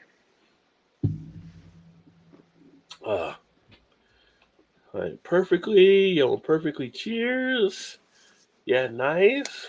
I love Amagang. Yeah, I do too, but it's starting to sell me a little bit more. I think if the carbonation was toned down a little bit, I probably like this a little bit more than I actually do. It's not, still a good beer. It's not like you're going to pour it out. It's just more of a fizz to it. Gang is on the shelf here. I will try them. They do some good stuff. I like that. Like I said, I like their Game of Thrones beers they had done. You had a few of those. Nice. She was hanging out with Dave TV. Good guys. Yeah, if you guys haven't checked out Brian or checked out Dave, check them out. They do some good stuff on their channel and have fun with it all around the beer scene as well. Cooperstown, son. Gang is great, and their Belgian stuff is up there with Unibrew. Their Belgian ales, this Belgian style ales they do are pretty decent. Yeah, I do they like are. those. Yeah, they're really good on that in that regard. Didi says, "Peace all. I got a date with a golf ball in the AM." Of course you do. Of course you do. All right, when Didi. don't you, Didi? Straighten in the fairway. Remember, you drive for show, but you putt for dough. That's right. That's right. What's up, Metalhead? Cheers, my friend. Y'all know Metalhead. Check him out. Metalhead's actually doing some of the beer stuff too. So yeah, good to have you, brother, on the What's up, Metalhead? Friday Eve. Surefuse Hop Cycle Amarillo versus Chinook Double IPA. Oh, showdown. Ooh. For him perfectly. You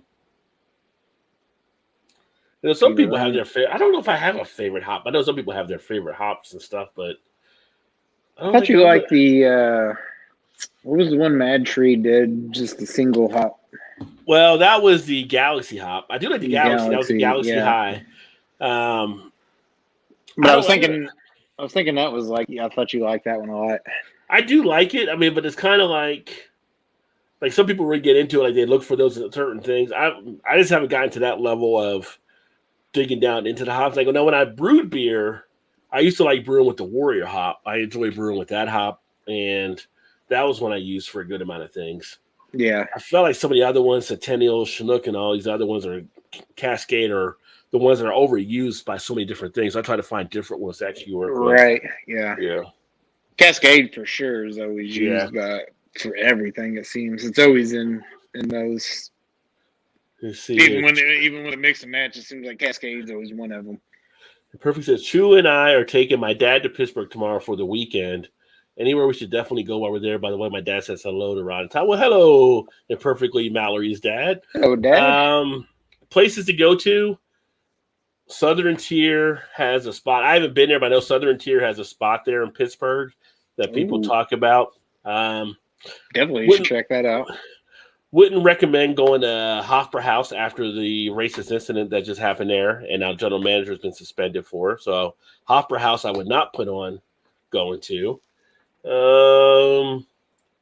I'm trying to think of other ones that I know from around Pittsburgh. Yeah, I don't know. I'm trying to think if Brewdog did put one there. Brewdog might have something out of Pittsburgh as well. And they're pretty much everywhere right now, ain't they? I think Platform has something in Pittsburgh.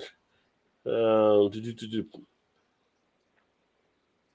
the only ones I can think of right now offhand. But I know where Southern Tier is, like right down there off the river.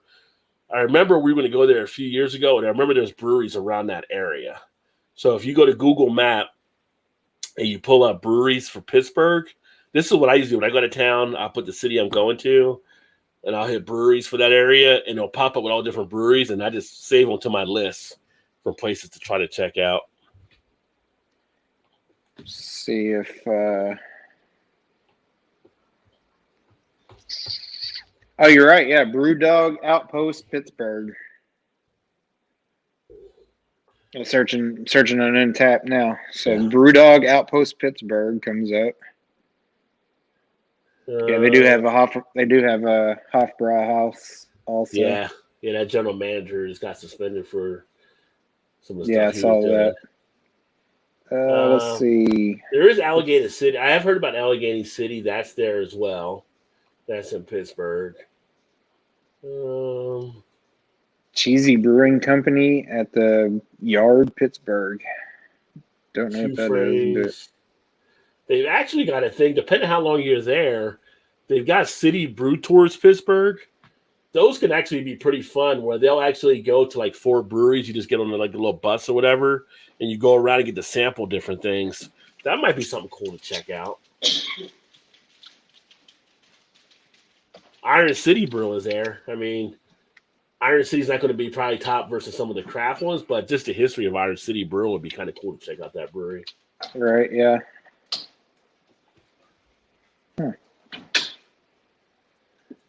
Yeah, I actually went to school 75 miles south of Pittsburgh at WVU.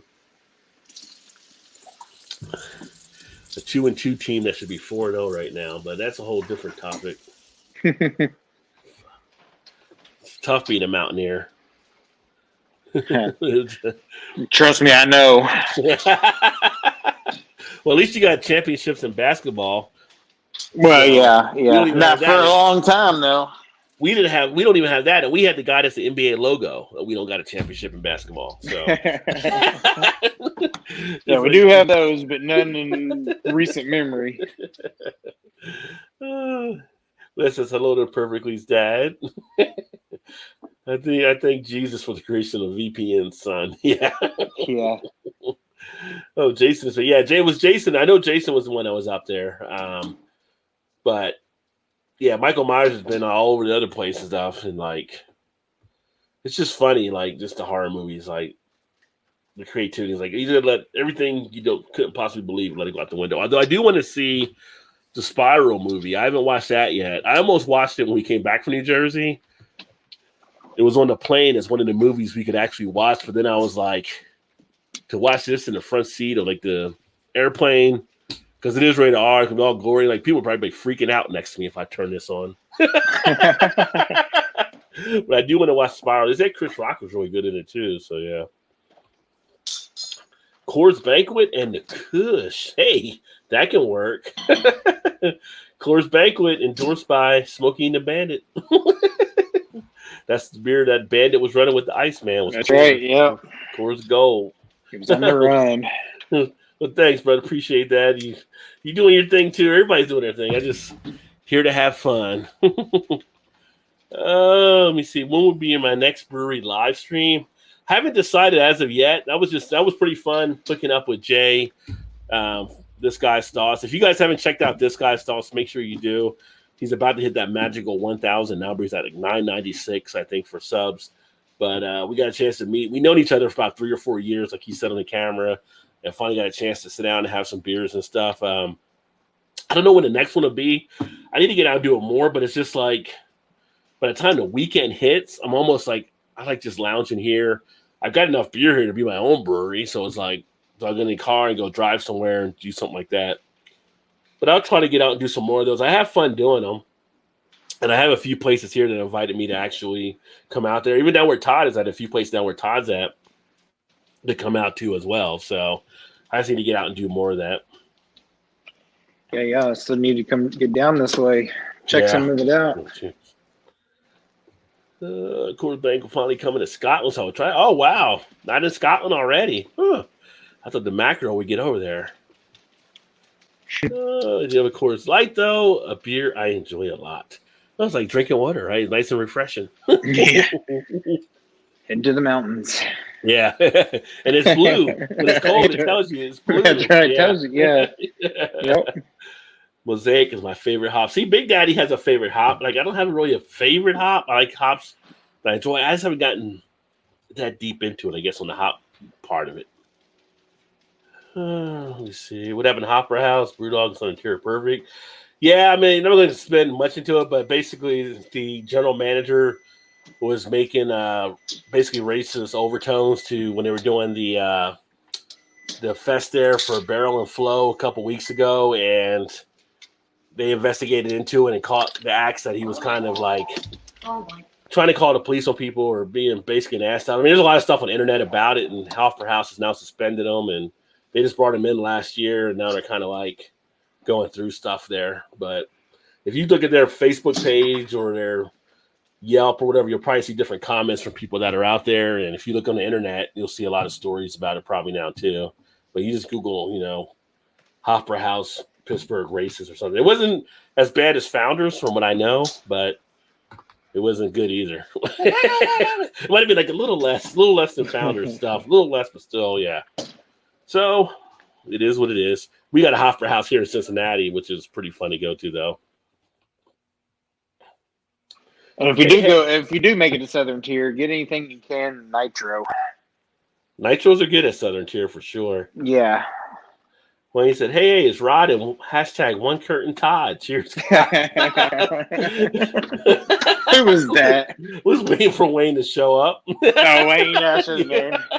I figured it had to be him or JV. Yeah. What's going on, Wayne? You guys don't know Wayne. Make sure you check Wayne out as well. Wayne's got some great stuff on his beer channel. Brewdog Parma Violet has just been released too. Speaking of Southern Tier, I'm gonna crack me one of these.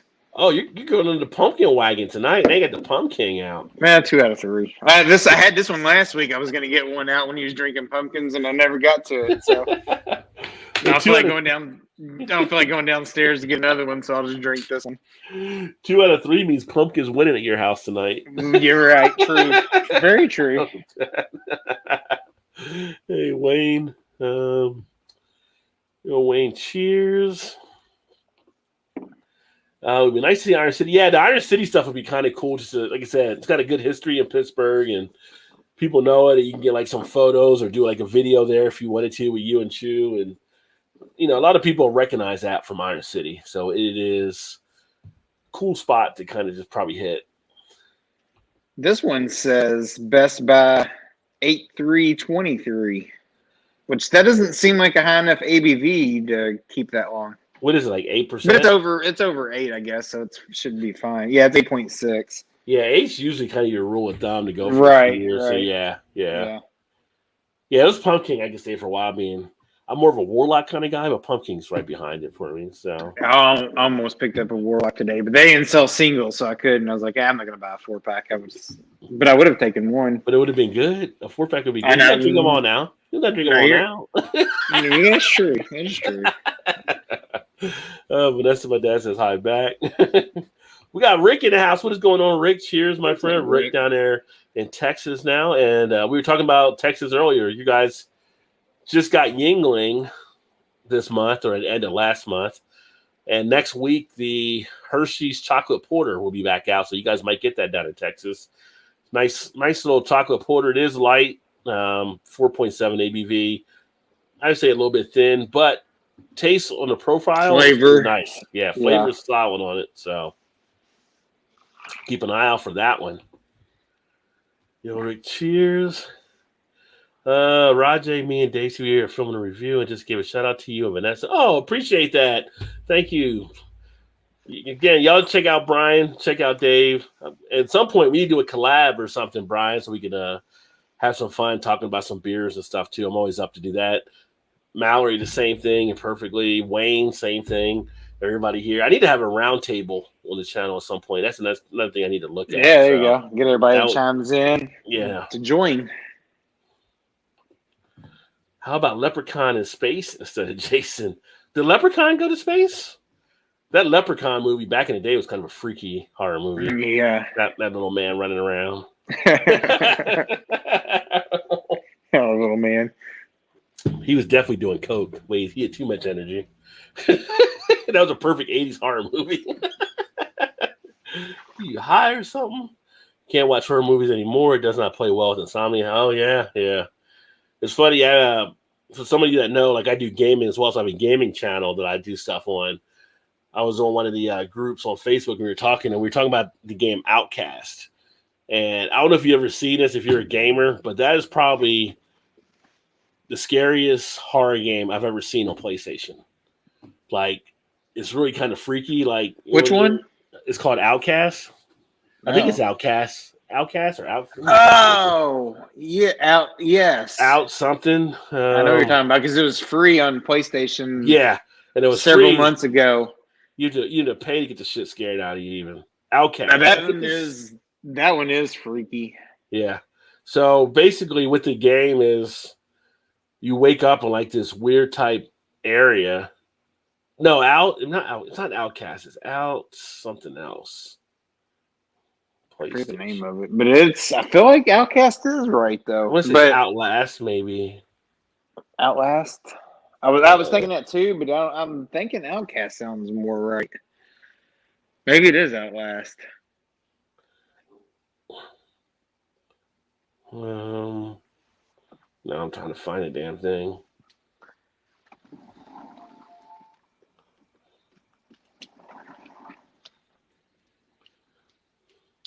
Yes, Outlast is it on PlayStation.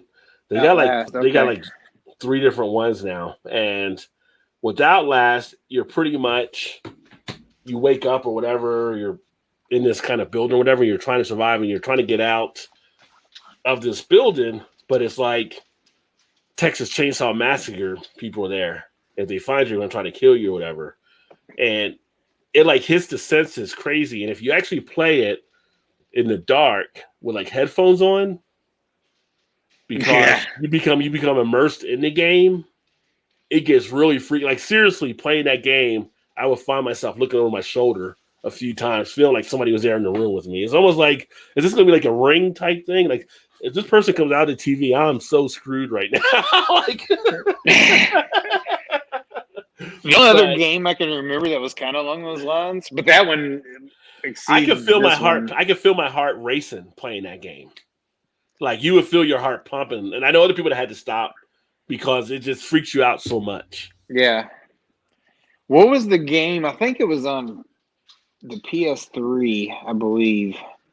It was the same. What the hell is the name of the company that does like Red Dead Revolver and Oh, that's Take Two. I They do think it G, was. they do I think GTA as well. okay. I think it was them. Maybe it wasn't. But anyway, it was the. It was where you were. God, what the hell was the name of the?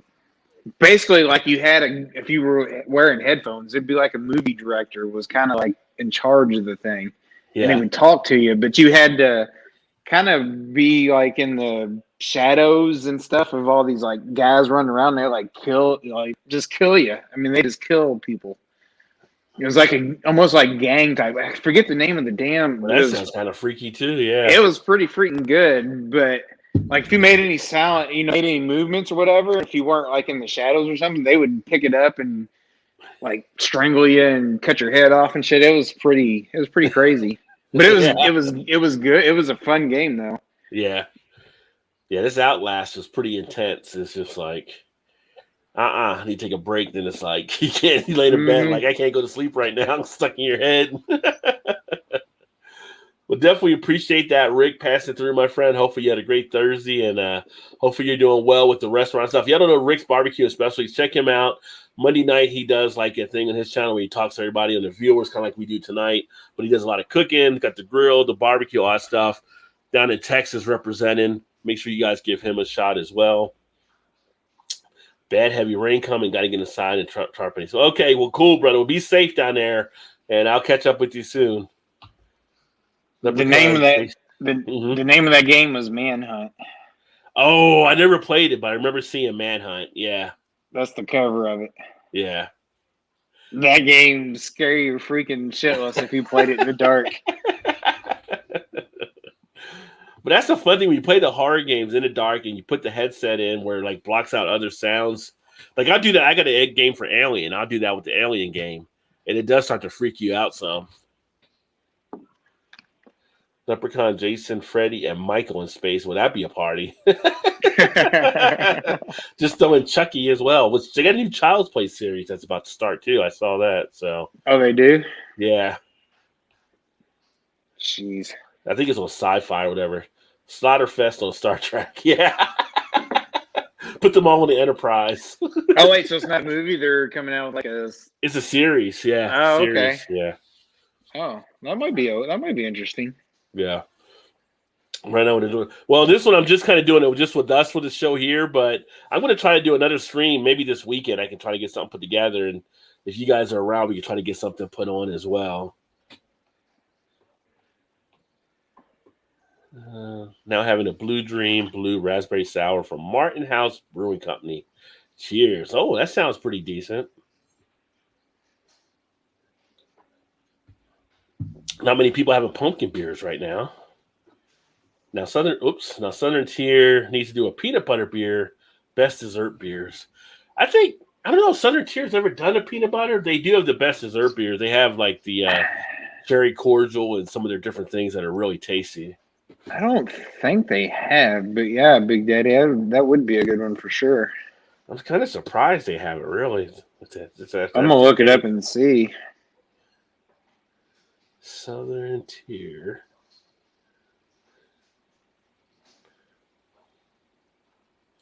Peanut butter. Yeah, they got nothing for peanut butter for Southern Yeah, I Tier. haven't seen anything on that, and man. Yeah, if you guys like sweet type dessert beers, Southern Tier does pretty good in their dessert beers they actually put out. I've had their chocolate, which is pretty decent. Give Big Daddy the royalties off of that one if they come out with one. Right?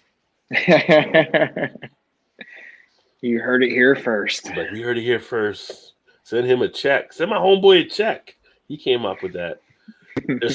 They used to have one that was a salted caramel imperial stout. That was actually good. That's retired now. It's funny going back seeing some of the beers I have here over the years. I know. I look back on like some of the very first ones I ever checked in when I first started, and I'm like, really? I gave it that many stars. I'm like, that probably wouldn't even crack 2 now. Yeah. So I was like, I'm embarrassed. I should delete those. But I'm like, nah, it's what it is. It is. It's like going back and watching an 80s movie where you thought the special effects were so cool back then. Right. Now you're like, I can see the string. Yeah, and I see the string. Those are tennis shoes? What do you mean? Mallory, I love to do a round table. When it was Leprechaun 4 that went to space. So Leprechaun did go to space. There you go. I mean, what can they do in outer space? Yeah. Yeah, I gotta get a round table put together, but I actually have another round table that I am going to work on that you would actually be perfect for, Mallory, as well. And to check with some other people, but that might be something good there. So I'll definitely let you know on that one. You, Brian and Dave, definitely. I used to play the Hitman series. Yeah, so Hitman, actually, I just downloaded on the PlayStation 4 Hitman 3 because that was free last month, I think. And you can get Hitman 2 right now as well, like the updated games. I like the Hitman games. You got to be patient with them now because you got to set up the moves right. And so it's not like instant satisfaction, but it's kind of cool how you have to handle stuff. And the Thief and Assassin ones. The Thief is an old school one there for me. I remember doing that one. And now I did Assassin's Creed. I did Thief on PC when I played that. Yeah. An Assassin, like the Valhalla that came out recently. I played some of the early Creed games, but I haven't played any of the last 4 or 5 that they come out with. Dragon's Milk. Hot Flash and Night Sweats are frustrating, I bet. The Bengals have taken over the line of scrimmage and tied the game in the third. Wait a minute. The Bengals were losing? Yeah, it was 14-0 at halftime. Should have been 21-0, but they stopped him on the goal line. I thought the Bengals were winning 14-0. No. Oh, when you said that earlier, I thought the Bengals were up. Okay. No. Yeah, it should have been 21-0. They stopped Lawrence at 4th and goal from like the half-yard line. I mean, it wouldn't right surprise before me. the half. It wouldn't surprise me the Bengals lost to the Jaguars because Cincinnati pro teams just do it that way. Like, once you think they got a shot, they let you down. Yeah. Creme brulee, I do like the creme brulee. That was awesome. I want to say they had a tiramisu as well. I think I have for them too, which was also pretty nice. Talking about Southern Tier? Yeah. Sam Smalley in the house. What's going on, Sam? First time, I think, from down under. Very nice. Nice. Great to have you here, my friend. Welcome. As we talk and drink a little beer. What time is it over there right now in Australia? I can't remember how much they're ahead of us. Grace here, Alone in the Dark on the Panasonic 3Do. I do remember Alone in the Dark as well. Panasonic 3DO. The Leprechaun floated, peeked around corners, and laughed and killed people in space. What else would he do? Oh, yeah, you say, you're not going to get my Lucky Charms. Nobody gets my Lucky Charms. Oh, they ain't tied up yet. Yeah. They must reverse the call. But there was also the old Phantasm with the ball. That was another one. That was one of those movies back then. Yeah. If you look at it now, you're like, oh, those special effects are cheesy. God, I remember we went to drive-in and saw it when I was a kid. My dad and my brother, they used to love going to see horror movies. I remember going to drive-in. I was little then. Yeah. Drive-ins are making a comeback, though, in places. Scary. the whole COVID thing, right? That's the thing. Like you have these things that happen that shift the economy. So now you got drive-ins are making a comeback. Although some people are going back to the movies inside, but more people are going to the drive-in outside now. We've had a drive-in, a main drive-in here for ages, and it's always been really busy. Yeah. In fact, they do like they do some sort of like I want to say Friday the 13th, but some sort of like around Halloween where they do the old scary movies. Yeah. And then they have people come in. Sometimes it's the actual actor that played that part come in and dress up and walk around throughout the drive-in and, you know, trying to scare people and stuff. Well, if you were sitting in the car, you leaned out the window, you saw Michael Myers right outside, you probably would get freaked out. Right, yeah, exactly.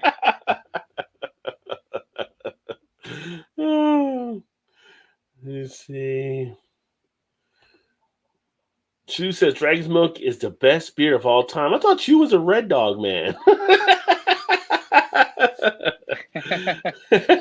The Dragon's Milk is a good beer. It wouldn't be the best beer for me, but it's definitely up there. It's one of the kind of in that top notch. Like if you're like you say, like do players like when they always come out with the players for football, and it's like okay, this level we got Tom Brady, this level we got Tom Brady and Drew Brees, or we got Phillip Rivers. Like yeah, it would be kind of in that top grouping. Maybe not if not top one right behind it. But with so many different stouts that are out there, it's kind of like I don't even like to say the best beer of anything anymore, just because I see lists all the time. Oh, these are the best IPAs you need to try, or this is the best stout. It's like really, unless you've had every beer in the world, which nobody has, you can't say what's the best. Because you think you hear something great here, and there's probably some guy in some small town that puts a great beer at their brewery that's better than what you had that you think might be the best one. So that's why I always hate those lists where like the best beers in the country. Yeah. Like most people can't get 99% of the stuff that's on the list. So how do you know that's the best beer? Like Hetty Topper forever used to be like number one. I'm like, I had it. Yeah, it was good, but was it the best? No. It's a hard label to put on something, you know? It really is. I mean, for that reason, like you said, like unless everybody can get access, I mean, you can't include really, the only beers that should be on that list is beers that are widely distributed. Yeah. I mean even then, that's not fair because those usually aren't the best beers anyway. But right, those are the only ones that everybody can get. So it's the only fair way to do it, really. Anything with the best attachment. I mean, you can't even say who's the best running back of all time, or who's the best NBA scorer of all time, or who's the best. You can put names out there, but it's like then you have to look at the time frames they played in and what they did. Right, right. It's like to put the best label on anything is tough. Yeah, it really is. Let me see. Going to make a kegger for Dragon's Milk kegs. You said you were going to be working on that. 12. Vanessa, by the way. Have you seen Vanessa's Instagram pictures of all the concrete stuff she's been doing? I've seen the concrete stuff she was laying at one point. Man, that looks nice, Vanessa. Good job. Oh, okay. So I'm trying to remember everybody's been on here, but it's been a while then. But it's 12:25, so you're ahead of us there, like a day ahead. So yeah, it's lunchtime where Sam's at. Wow, yeah, so, yeah, no kidding. They're in, CB said, but did they get called back? Is that what you said earlier? Is it? They got the lead now, or is it tied? Well, Burrow did a sneak, which tied it up, and then they called it back, and then Joe Mixon just scored and tied it up. So now it is 14-14. Hitman catalog and Thief on disc around here, nice. There you go. I missed the drive-in; they were fun. Yeah, I mean we got drive-ins now here. But at one point, it looked like they would all be closed down. And after COVID hit, people started like going back to them again. I'm working this RO, then hanging to tuck into a WCIPA and check pills from one of my favorite locals. Very nice. I'd love to get over to Australia at some point too. That'd be another fun thing to fill. Although the thing that freaks me out about Australia, wild animals. Well, wild animals are part of it for sure. But every time I see stuff from over there, it's the biggest ass spiders in the world. It seems like Oh in yes, Australia. that's true too. Yeah, true. You see spiders Yeah, pasted up hell on with the that. side of a house. Like, is that like a miniature house or is that an actual house? And that spider is really that big. Like, Right. yeah. Between that, some of the crocodiles, some of their stuff over there, but the spiders are probably the thing that freaks me out the most when I see the stuff over there. Driving open here at the Big E Fairgrounds, Friday, Saturday, and Sunday. Nice. Red Dog is an everyday beer. Dragon's Milk is a great while beer. Once in a great while. I haven't had a Red Dog in a long time. I haven't either. I got one place. Well, I don't even think Jungle Jim sells it. I think I got one place, which is Party Town, that I know they have it there. I don't think Party Source even carries it anymore. Now I'm hunting 0-0. Now that's so hard to find a few out there. Well, you can find the 0 ABV beers for sure now. Most places, I would say, you definitely have them popping up. The concrete close to finish, just over half of the patio. Vanessa said. Dragon's Milk stored on my cellar steps. Good place, good place. Yep. Guinness for an extra stout right next to it. Another good one. Yeah, there you go. Yeah. I really game anymore. Did get retro gaming for a bit. Yeah, I game. I mean, I got the gaming channel where I do that stuff, but for a while I stopped gaming just because it was too hard to even get time to even do it or whatever. But nowadays, it's like a relaxation for me at the end of the day, working, getting stuff done. I can just sit there and for a couple hours and have some fun. And depending on the game, use your head a little bit. If it's like something you're solving puzzles or figuring things out, rather than watching the Kardashians or some shit on TV. Alternative, just kill people. Alternative, yeah. Although there are some other shows I was try to watch and catch up on, and some movies, but a lot of times just sitting there playing a game, I just relax. Much Great Divide or Epic out of the U.S. I got a couple from each coming in next week. Yeah, so we were talking earlier before you got here, Sam. Epic's about to release their Big Bad Baptist beers, so we have those here. And I've actually got another one that's like kind of one of their sour type ales as well. But yeah, I get Epic. I get Great Divide as well. Like Jungle Gyms, I can usually get them with no problem. The Great Divide and the Yeti Stout is definitely one of the better stouts out there.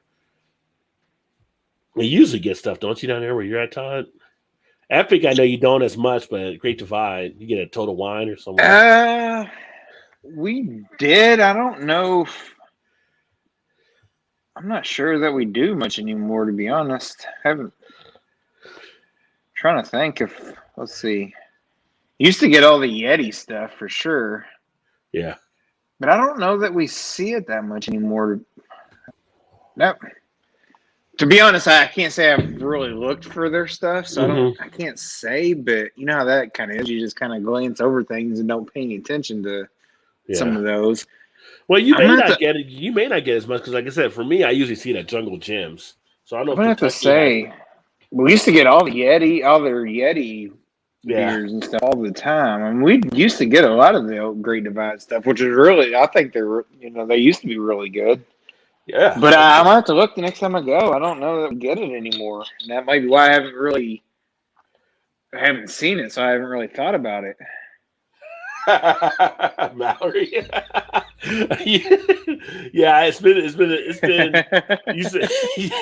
you say it a while. I would say, what is it, 2021? So probably about almost 20 years since I've had a Red Dog. At least 20 years. Yeah.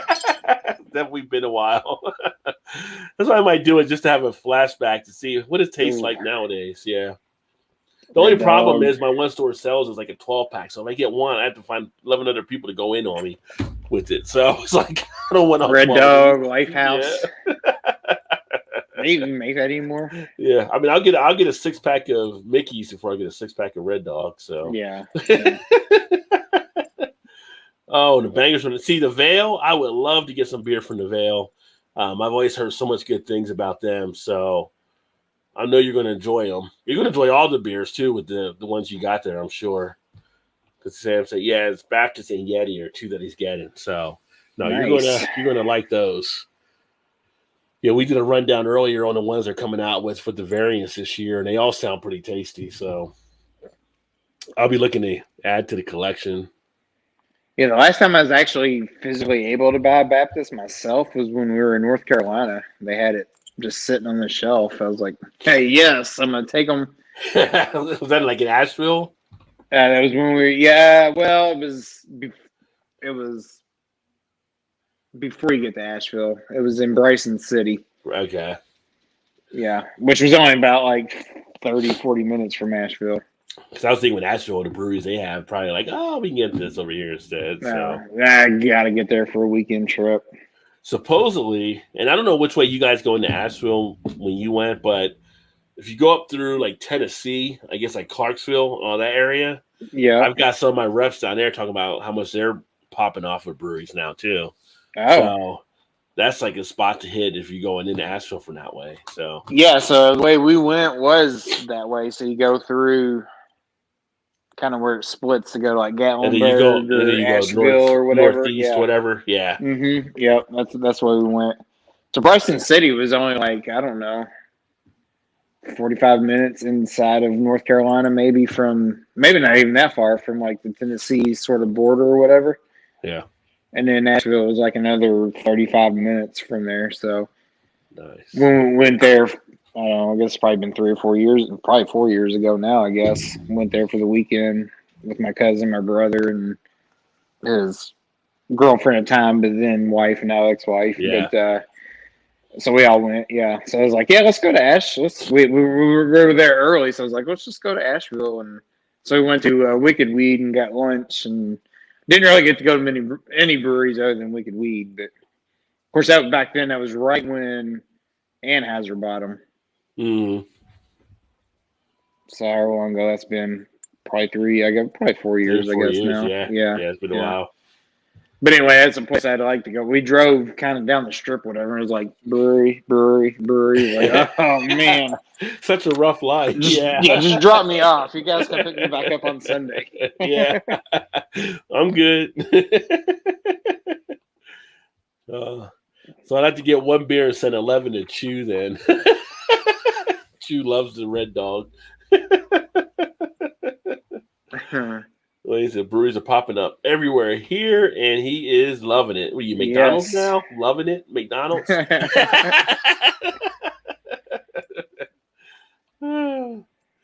Oh, me too. Helps me make videos. Yeah.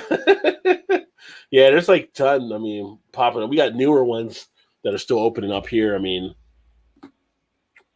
I can't remember what the count is now, but I think we had to cross near 70 or so in this area through Northern Kentucky, Ohio, and Indiana. Yeah. It's just like great because we have all the different beer that's coming out here. Louisville's starting to bounce on some of the breweries, but we're nowhere near like Cincinnati level. Yeah. Not even close. Well, that's the thing. If we regionalize it, then we throw Louisville in. Well, right? Yeah. Then we got Louisville and Lexington because they're all within an hour or so to get to there. And you got like Athens with Jackie O's and stuff like that. You go the other way, you go up to Dayton. 2 hours, you're Columbus. You got stuff. Indianapolis is 2 hours. I was gonna say you could throw Indianapolis in there too, because it's got a bunch. It's got a lot of breweries up there for sure. Yeah, way more than we have here. Yeah. So like if you look at it as a region type situation, we're easily over 100 so beers or so that you can have fun. And eventually, I need to go do like the Brewdog Hotel that they have in Columbus. It's a little easier to get into now since people have kind of went through it and everything, but. That'd be cool. Stay in the brewery for the night or whatever. You got like a keg in your room and beer and a shower beer and all kinds. I never did a shower beer, but you got, if you're at Brewdog Hotel and they got beer already in the shower, you'd have to do the shower beer. Right. You have no choice. Yeah, no choice at that point. What's Columbus from you? About 2 hours? About 2 hours, yeah. Yeah. Okay. Because I was thinking it was roughly 3.5 from here. Yeah. And I can remember like years ago, I'd be like, friends would ask like, what's it like living out there? Where you're asking, it's all right. So it's not like living in New Jersey where I could be 2 hours to New York or 2 hours be in Maryland or Baltimore or, half an hour to Philly. It's like before, like back early 2000s, late 90s, it was like nowhere to really go. Like 2 hours, you go to Indianapolis or Columbus, but it wasn't like it's happening now. Now it's like I can go anywhere I want, and I got beer everywhere. It's like this is great, So yeah. And then with the beer, it's brought other things to the cities to even make it more fun. Like different things have been built around the beer and the breweries and all that stuff. So it's freaking and then awesome. even for me, which isn't really even that much further for you, would be like St. Louis. Yeah. Which I don't know about St. Louis from here. I feel it's like 3.5 or something, maybe, or 4. It's about it's probably at least 4.5 for you, but it's about 3.5, depending on depending on how fast you want to go. Yeah. Because Asheville for me is like 5.5, I think. Nashville is like 4, I believe, 4, something like that. Yeah. See, Nashville that's probably pretty close time wise. I think it's about 3 hours from here, Nashville. Yeah. Maybe 3.5, depending on traffic, I guess. But I'd definitely love to go to Nashville. I mean, I've been through Nashville many times, but I've never went for the weekend or stayed or anything. I always just heard that was just like a crazy place just to go downtown. Well, they got the stay. Plus all the breweries now. I think it might be like Front Street or whatever. It's across from the Titan Stadium. So that's where they have the bar strips. We went down there before. That was the bar area where they had the different things that are. So it was hopping. It's kind of like Louisville with the was it 2nd Street or whatever? You got 2nd Street, and then you got like Bardstown Road, which is sort of like which kind of remind me of what Asheville would be, like their main. But like Louisville 2nd Street, when they do the festival and stuff, like where New Year's, they have a lot of stuff happening. That's kind of like when we were in Nashville, like the different bars and stuff. But people are out there, and it's kind of like open container. So people are going from different spots to start. Yeah. Which we have here in Cincinnati on the banks. Like for the night of the game, people are down at the Holy Grail, all the way through that strip where you just walk around open container and go from one bar to another. Kind of like a little bit of a New Orleans type feel, being able to do that. Which I know people are getting sloshed down there, I'm sure. Which that's one of the things to look up when you go into cities is look up like the city laws or whatever, because you'd be surprised like a lot of cities are like open container. Yeah. Especially on like events, especially for like in like Cincinnati's got the Bengals, and we're up in Indianapolis and you got the Colts, and it's like you can walk around with an open container. I'm like, I had no idea. Yeah. What are you talking about? Like, you can do this. Like, well, okay. Ohio, you got to tell me twice. In Ohio, they just passed it for like 4 or 5 different zones, I think. Like, we have it at the banks, and I think they did it like up in Cleveland, maybe Columbus, and then a couple other spots, I think, where you have this thing as they were kind of testing it out because the concern is people getting all hammered and getting crazy, I'm sure. Right, yeah. But it's been well received. Why wouldn't it be down at the banks and stuff? Right. Yeah. But I can't wait to February or March for the next beer fest. So hopefully, because that'll be back. Yeah, that's always a blast and stuff. We will 99% sure probably go for that. Yeah. Then we can ask people about fried bologna sandwiches again. So yeah. Except for this time, you can say you actually had one. Yeah. Houston. I've been to Houston once, but I never got a chance to go for the breweries. I was down there for work, and I ate a lot because I took people out to eat and stuff like that. They got a lot of great restaurants in Houston, but now that was totally different. That was like back in 2010. I'm sure the beer scene is crazy down there now for the breweries. Videos and audio too, yeah. Yeah, so if you haven't checked out Mallory Perfectly, Wayne, she does like the stuff there on the channel, which is awesome. So hopefully you guys all checked out each other that are in here as well. A lot of great channels watching and a lot of great people telling stories around beer. And on the community tab, if you didn't check out, I can't believe I did episode 30 of the podcast. So just released that for this past week. God, I can't believe it's already been that many episodes. Yeah. It's like season 1 episode. And I'm like, how many am I supposed to do in a season? Like, do people have a set number? Because like TV is like 20 or something. I'm like, I'm on episode 30. I say depends. Are you Netflix or are you on regular TV? Yeah. Because Netflix is usually like 10. I've actually kind of liked the podcast because the podcast, I like doing the YouTube stuff obviously as well, and getting to hang out and do all this stuff for the videos. But the podcast, I feel like it's just me talking into the microphone, and it takes me back to the DJ days. So it's kind of a little bit different of a setup and how I perform that versus how I share stuff on here.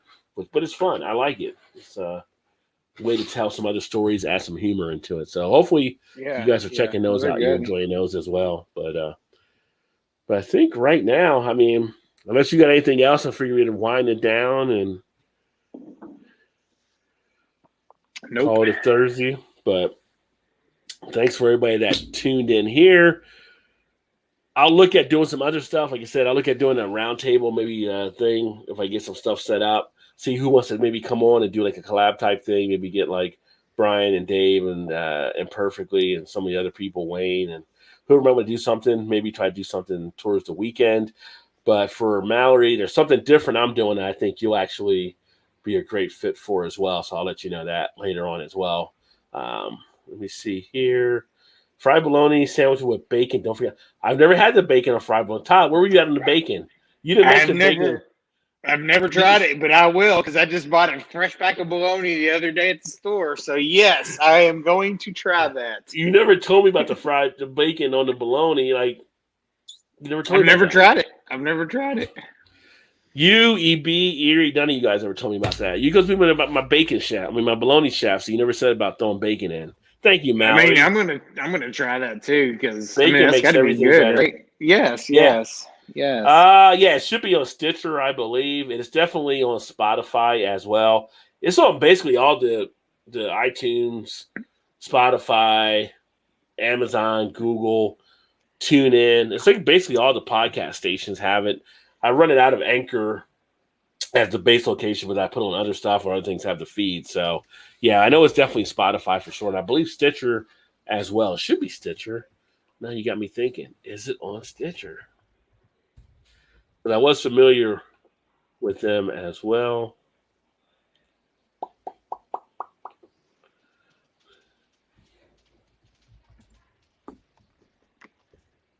Jacksonville just scored. 21-14 now. Jacksonville's up 21-14? Yep. Urban might be.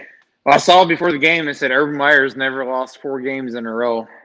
Well, he's never lost 3 in a row until this year, but yeah, on any team. So definitely never lost 4 in a row. Kind of looking through. I guess maybe I don't have no Stitcher. Why would get it added to Stitcher as well?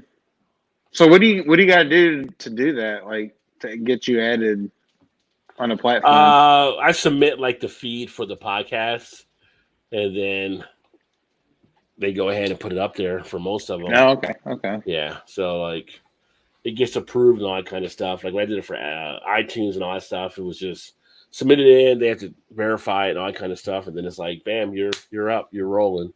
Okay, so, nice. Yeah, I know exactly what went into like behind the scenes type thing for getting qualified for that or whatever. Yeah, I'm using Anchor now. I did Podbean for a bit, and then I did Podomatic, which was okay as well. But then I saw some stuff on Anchor that I liked, so I kind of just moved it there finally and kind of letting it roll. So I usually, for most part, I'll go through like the iHeart Radio app for a lot of my podcasts, which is where I listen to yours.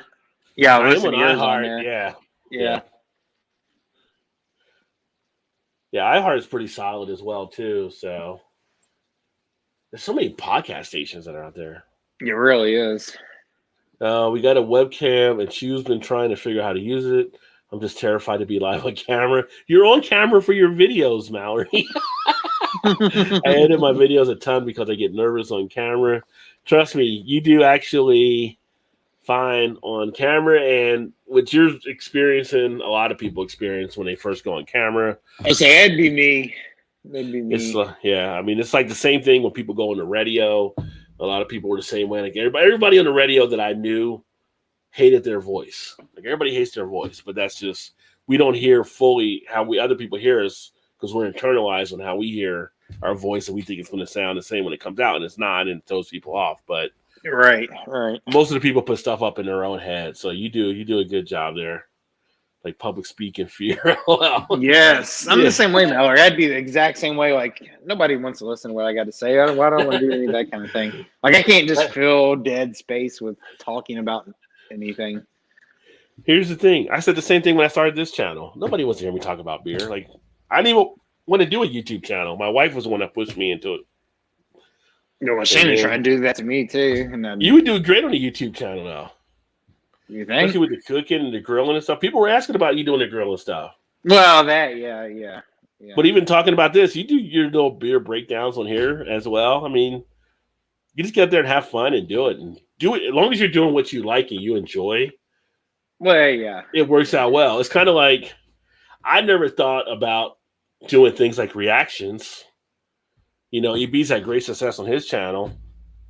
And me having the musical background from when I was doing the radio stuff, I said, well, let me go ahead and do some reaction type thing under the reactions channel. And I just cleared like 200 plus subs on it.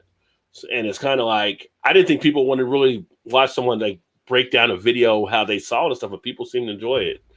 And I have fun doing it. So I think as long as you're having fun doing it, you're not trying to fake anything. That's the big part. Yeah. Because one thing you could easily tell is like if you are doing something, but you're not really physically into it or enjoy doing it or whatever, like that comes across. Like people can definitely tell, like, oh, okay, he's just doing it to try to get monetized or whatever the case might be, Yeah. Just doing it just because, like, you could tell. Like some people, they try to do it, and they're like, oh, man, I'll never get monetized. Well, you can't do it for the monetization. You got to do it because you enjoy it. I mean, the monetization comes along with it if you're successful at it. Right. Stuff. And most of the people that do YouTube aren't going to get like the huge monetization that you see. It's a little bit here, a little bit there, whatever like that. But if you're enjoying it, tell your story, have fun with it, and it will grow from that point. I've got my thing is finding time to do all of them because they got 5 different channels now. So I do this one, I do the reaction, the gaming, and then I do like the Hip Hop Chronicle channel, and I got the food channel. My thing is trying to get time to do that because I work a day job. I can't do them all. So the consistency isn't all there. So now I try to do at least once a week for the reaction channel. Most of the stuff is here. Gaming channel is a little easier because I can stream the gaming to be part of the gaming channel. So I do that during the course of the week. But I'm like, how do I get these other channels involved? So you know what that means? What's that? Quit your day job. The day job pays for the beer for this channel. But I was going to say, but then you can't go to Juggle Gym, so don't do that. Don't do that. You can't do that. Keep your day job. Wayne said Todd needs a channel. And Perfectly said Todd needs a channel. Skip said you got a favorite comedian, Rod and Todd. Favorite comedian. There's a few that I really enjoy watching. The ones that are alive now that I enjoy watching. I enjoy watching like Lewis Black when he performs. He's good. I'm a big fan of the political type humor on stuff. I'll watch Chris Rock when he does it. I enjoy Chris Rock when he's up there. Once in a while, I'll enjoy some of the stuff Steve Harvey does, but he's kind of a hit and miss for me at some points. I'm trying to think who else. I haven't watched a good comedian in a while. Those are kind of some of the ones I watch now. Like the old comedians, like I used to watch Ralphie May. I used to love watching Ralphie May. Oh yeah, he was funny. Before he died, Bernie Mac. Used to love watching Bernie Mac. George Carlin. I used to love watching him. I'm hoping some point, because he said he was going to do it, Eddie Murphy comes back and does stand up because he was saying he was going to do that again.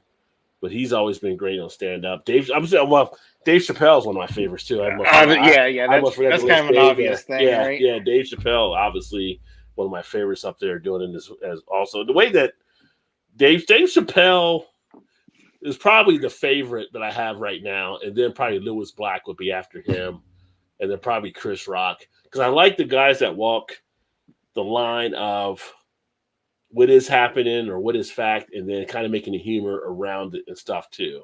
So how they actually break some of that stuff down, because a good comedian, I think, will always make you think as well. when they perform. I like Ricky Ricky Gervais a lot.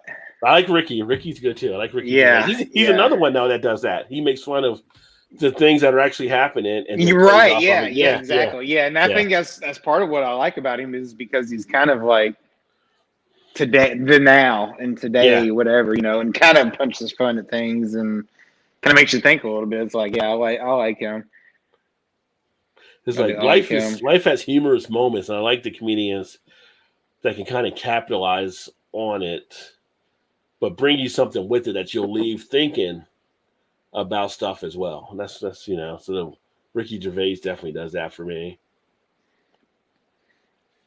Another one that's pretty good is the what's the name? Ron White. Ron White's yeah. He's pretty funny. Of the Blue Collar Tour, Ron is my favorite of them all. With him up there with the whiskey and everything, and the stories that he'll tell. Like, I would love to have a bourbon with that guy. That guy's pretty funny. No kid, yeah, he's hilarious. Like, drunk in public. I didn't want to be drunk in public.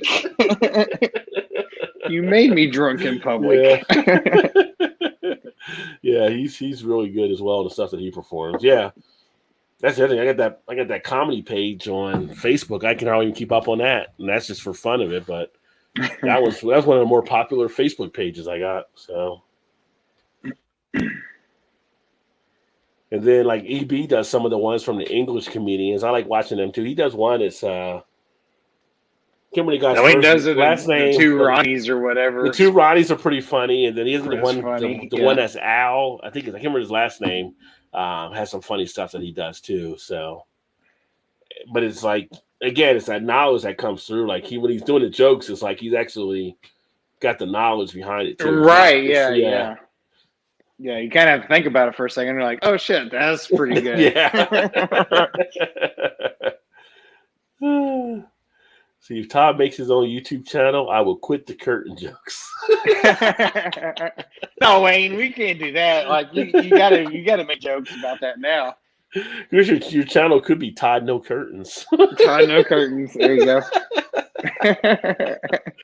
Mallory, you're fine on camera. Just do it right, Wayne. Mallory does a great job on camera.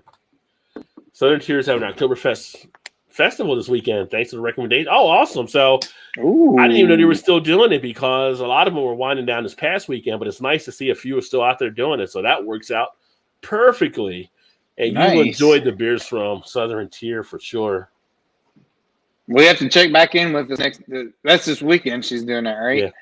Yeah, this weekend. So you have to check back in next Thursday and let us know. Yeah, for sure. Well, she may actually do the video and stuff there too, so we can see them actually playing the beers as well, which would be good. Even better. And if you guys, Mallory or anybody that, if you're under 1,000 views or 1,000 subscribers, and you want to do live stream, I know YouTube blocks you from doing that. There's a great app, and it's actually called Mob Crush. And I actually showed this back in the day to Paul from PA Brew News, so he could actually do it for himself. You can actually do that and attach your YouTube channel, and it allows you to do live stream. And even though you're not over 1,000 to do it through the YouTube live, you can do it that way. So for some of you that want to do live streams when you're out there, I would definitely say check that out.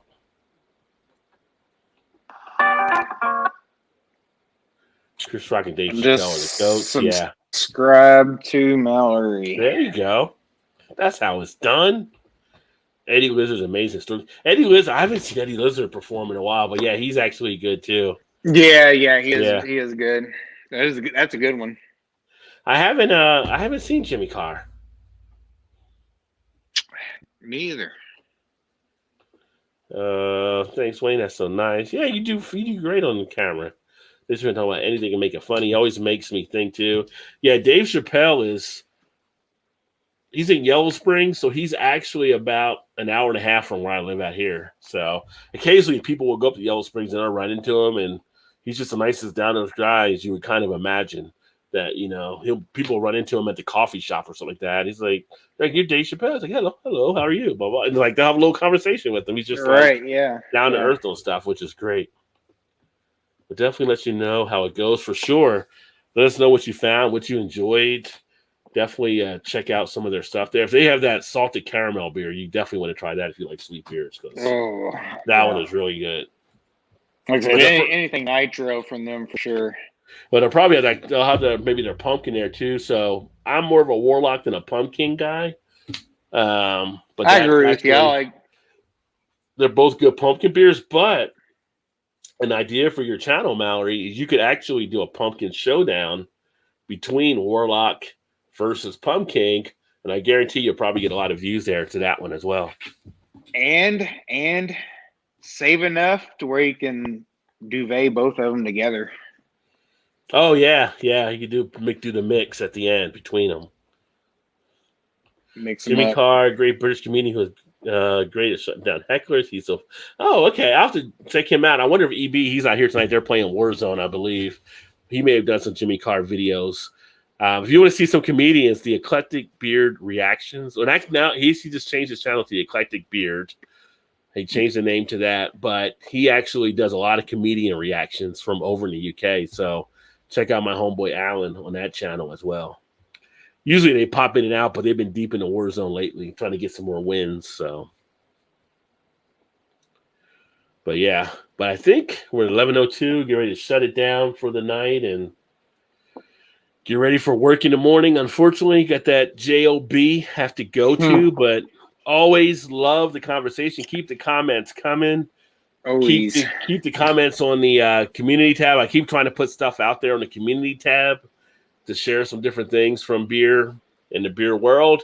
If there's things you want to see on the community tab or questions on, always feel free to comment there as well. Skip says, you guys like Joe Rogan and all? Actually, Joe Rogan is kind of funny. He's kind of off in his head a little bit on a few things there, but as far as humor-wise, as an entertainer type thing, he's pretty funny on some stuff. So I never really had a problem with Joe. So I know some people can get bent out of shape. It's like, people have different views on things like that and everything. It's not like he's saying some stuff. Yeah. So I found he's gotten more political in the last couple of years, though, for sure. Oh yeah, I think it's definitely come up more on some of the stuff, but I think that's more to the environment we're actually in as well. So, I think you raised some questions up there on some things, which is fine. You should always question things when they don't seem right. I can never fault anybody on, but you can also go over to the deep end as well. So you don't want to do that either. Yes. But he took the horse medicine. That's all I'm going to say. I'm like, Joe, you're out there on your own on that one. You went to dewormer, take the dewormer. I can't stop you, that probably at least comes from his show. The what was that one he was on where you had to do all kinds of Fear Factor? Yeah. Fear Factor. Yeah, that was a Fear Factor. New age Fear Factor. We'll just take some of the pills. Could have just took the shot, but okay.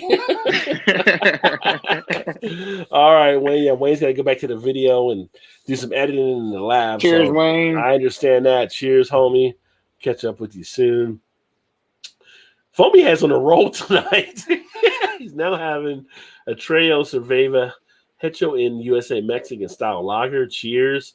Nice. You know what? It's funny you said Treo because I just did a story on the podcast this week about the movement down there in Texas with the Treo beers that are being made from it was a pair of brothers. Maybe you've had their stuff. It is if I can find their name here.